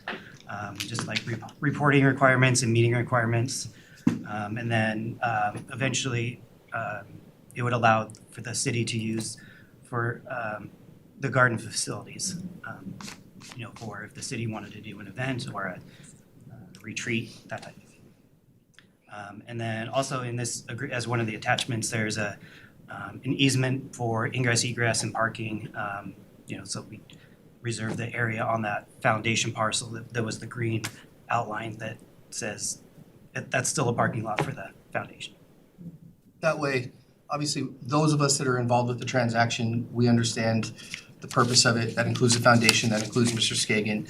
But if, tomorrow we weren't here and somebody else had to step in and see, we need that property to tie for the operational piece of it.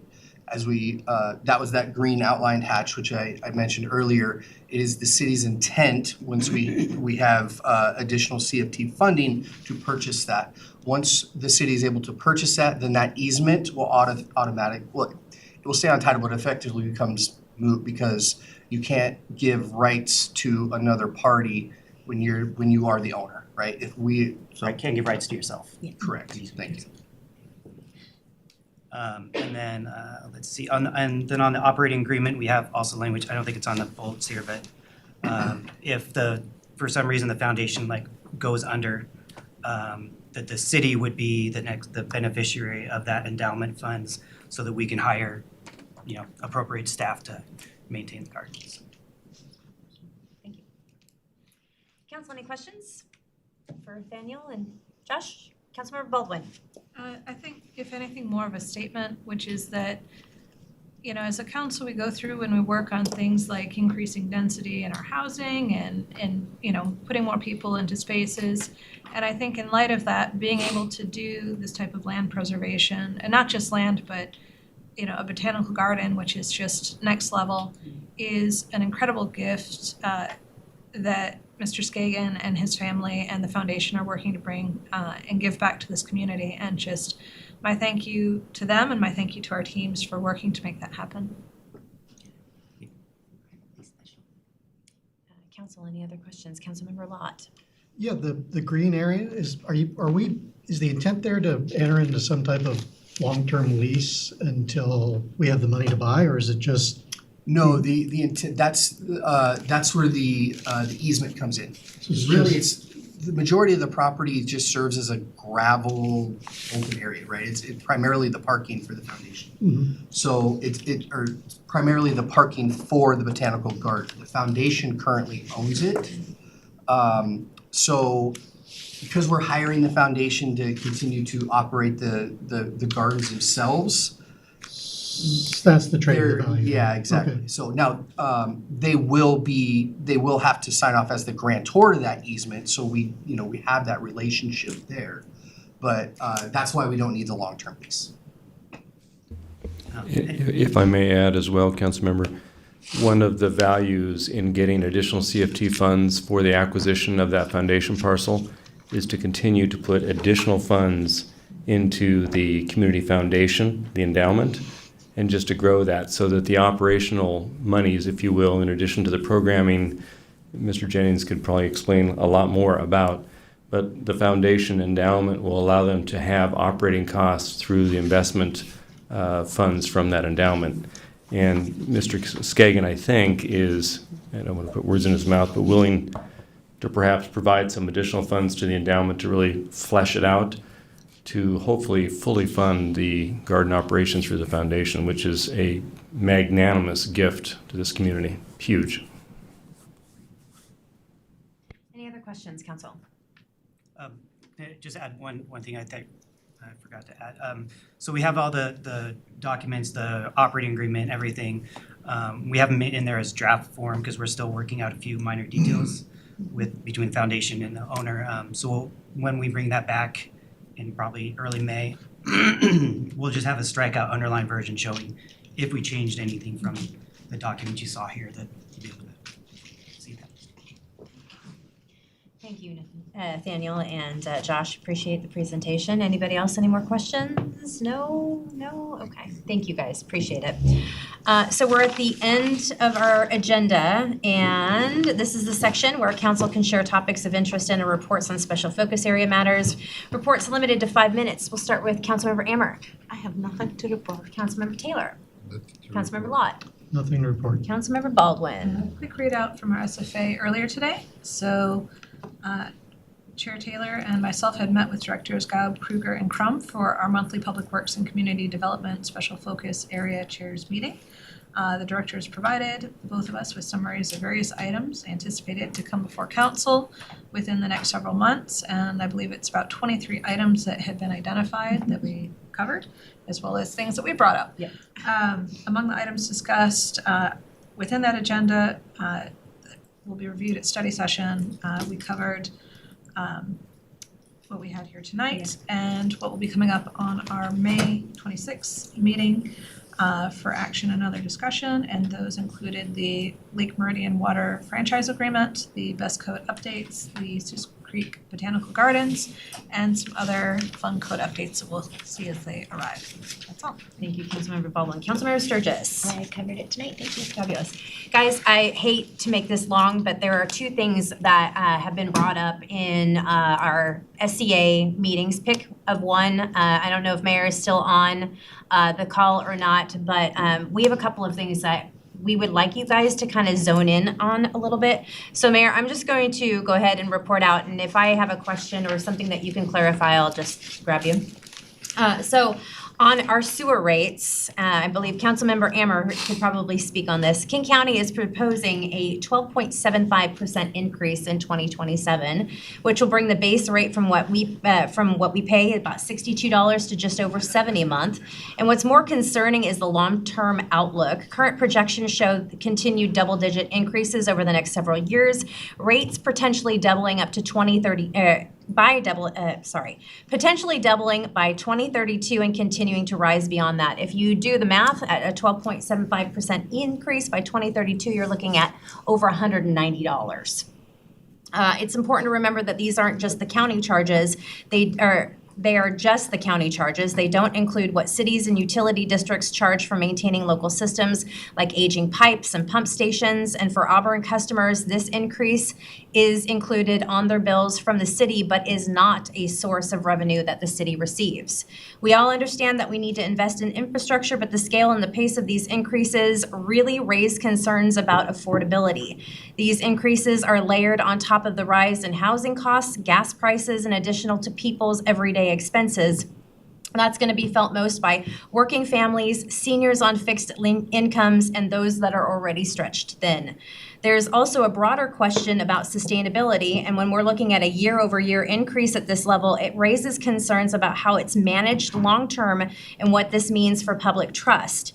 In terms of next steps, we are working with our partners in SCA on a draft letter to King County to reflect the impacts for our city, and it is important that our voice is heard in that space. Council, I urge you to take a look at SCA's PIC hot sheet.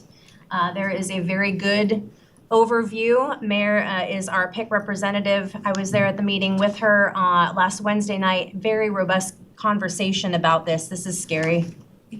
Our fixed income, our seniors are really going to be struggling with something like this. And then the other thing is the transportation sales tax. I believe Mayor and I covered that in our last study session. King County Transportation District recently discussed a potential 0.1% sales tax to support transportation funding for unincorporated King County that is paid by residents countywide, but no action has been taken as of yet. Unincorporated roads make about 20% of the complete roadway network within King County, leaving 80% of the roads for cities to maintain. One of the key questions still being worked through is whether and how much revenue will be shared with the cities. Early concepts suggest somewhere in the range of 10 to 15%, but nothing's been finalized. At the King County Transportation District meeting about 2 weeks ago, council members were favorable of a pass-through tax, but the big question is how much. Auburn and other cities with SCA made the initial ask for 25%. Now, there are a couple of directions and this can go. A countywide tax with some level of revenue sharing back to cities, or a tax that applies to only unincorporated areas. Again, it's a developing conversation, super important that we pay attention to this. Cities are responsible for maintaining a significant portion of transportation systems, so how this is structured matters, and it's just not for funding, but for fairness and long-term sustainability. Now, if a tax is to move forward, cities should receive a portion, and that our city will be part of that decision-making. Our next meeting on this issue will be in May, and Mayor and myself will continue to stay engaged. Again, Council, this is super important to our seniors and our fixed living income here within the city. Please take a look at that PIC hot sheet. Mayor, anything to add? Thank you, Deputy Mayor. I would say it's very important to everyone, especially right now when the price of diesel fuel is over $7 a gallon. And it is critical that everyone is paying attention to this. While it will impact our seniors, it will impact everyone So depending on how you feel about a majority of funds being collected in the incorporated areas of the county going to fix roads in the unincorporated area, that should help drive your focus and any comments that you care to make with your elected officials. Very good. Thank you, Mayor. Also, a thank you to Megan. Megan helped too in preparing this information along with Ingrid and Mayor. So I'm super grateful for their assistance in this. And Council, I'm looking forward to working with you guys on how we can message this out to King County. With that, sorry, Councilmember Sturgis. Is it okay to ask a quick question? Sure. So how do we, as I know you all are doing a lot of advocacy in the forefront, you know, and in the front lines on this topic. So how do we just really help and serve as a strong voice to best support these two initiatives? I'll defer to Mayor since Mayor is our pick representative on this one.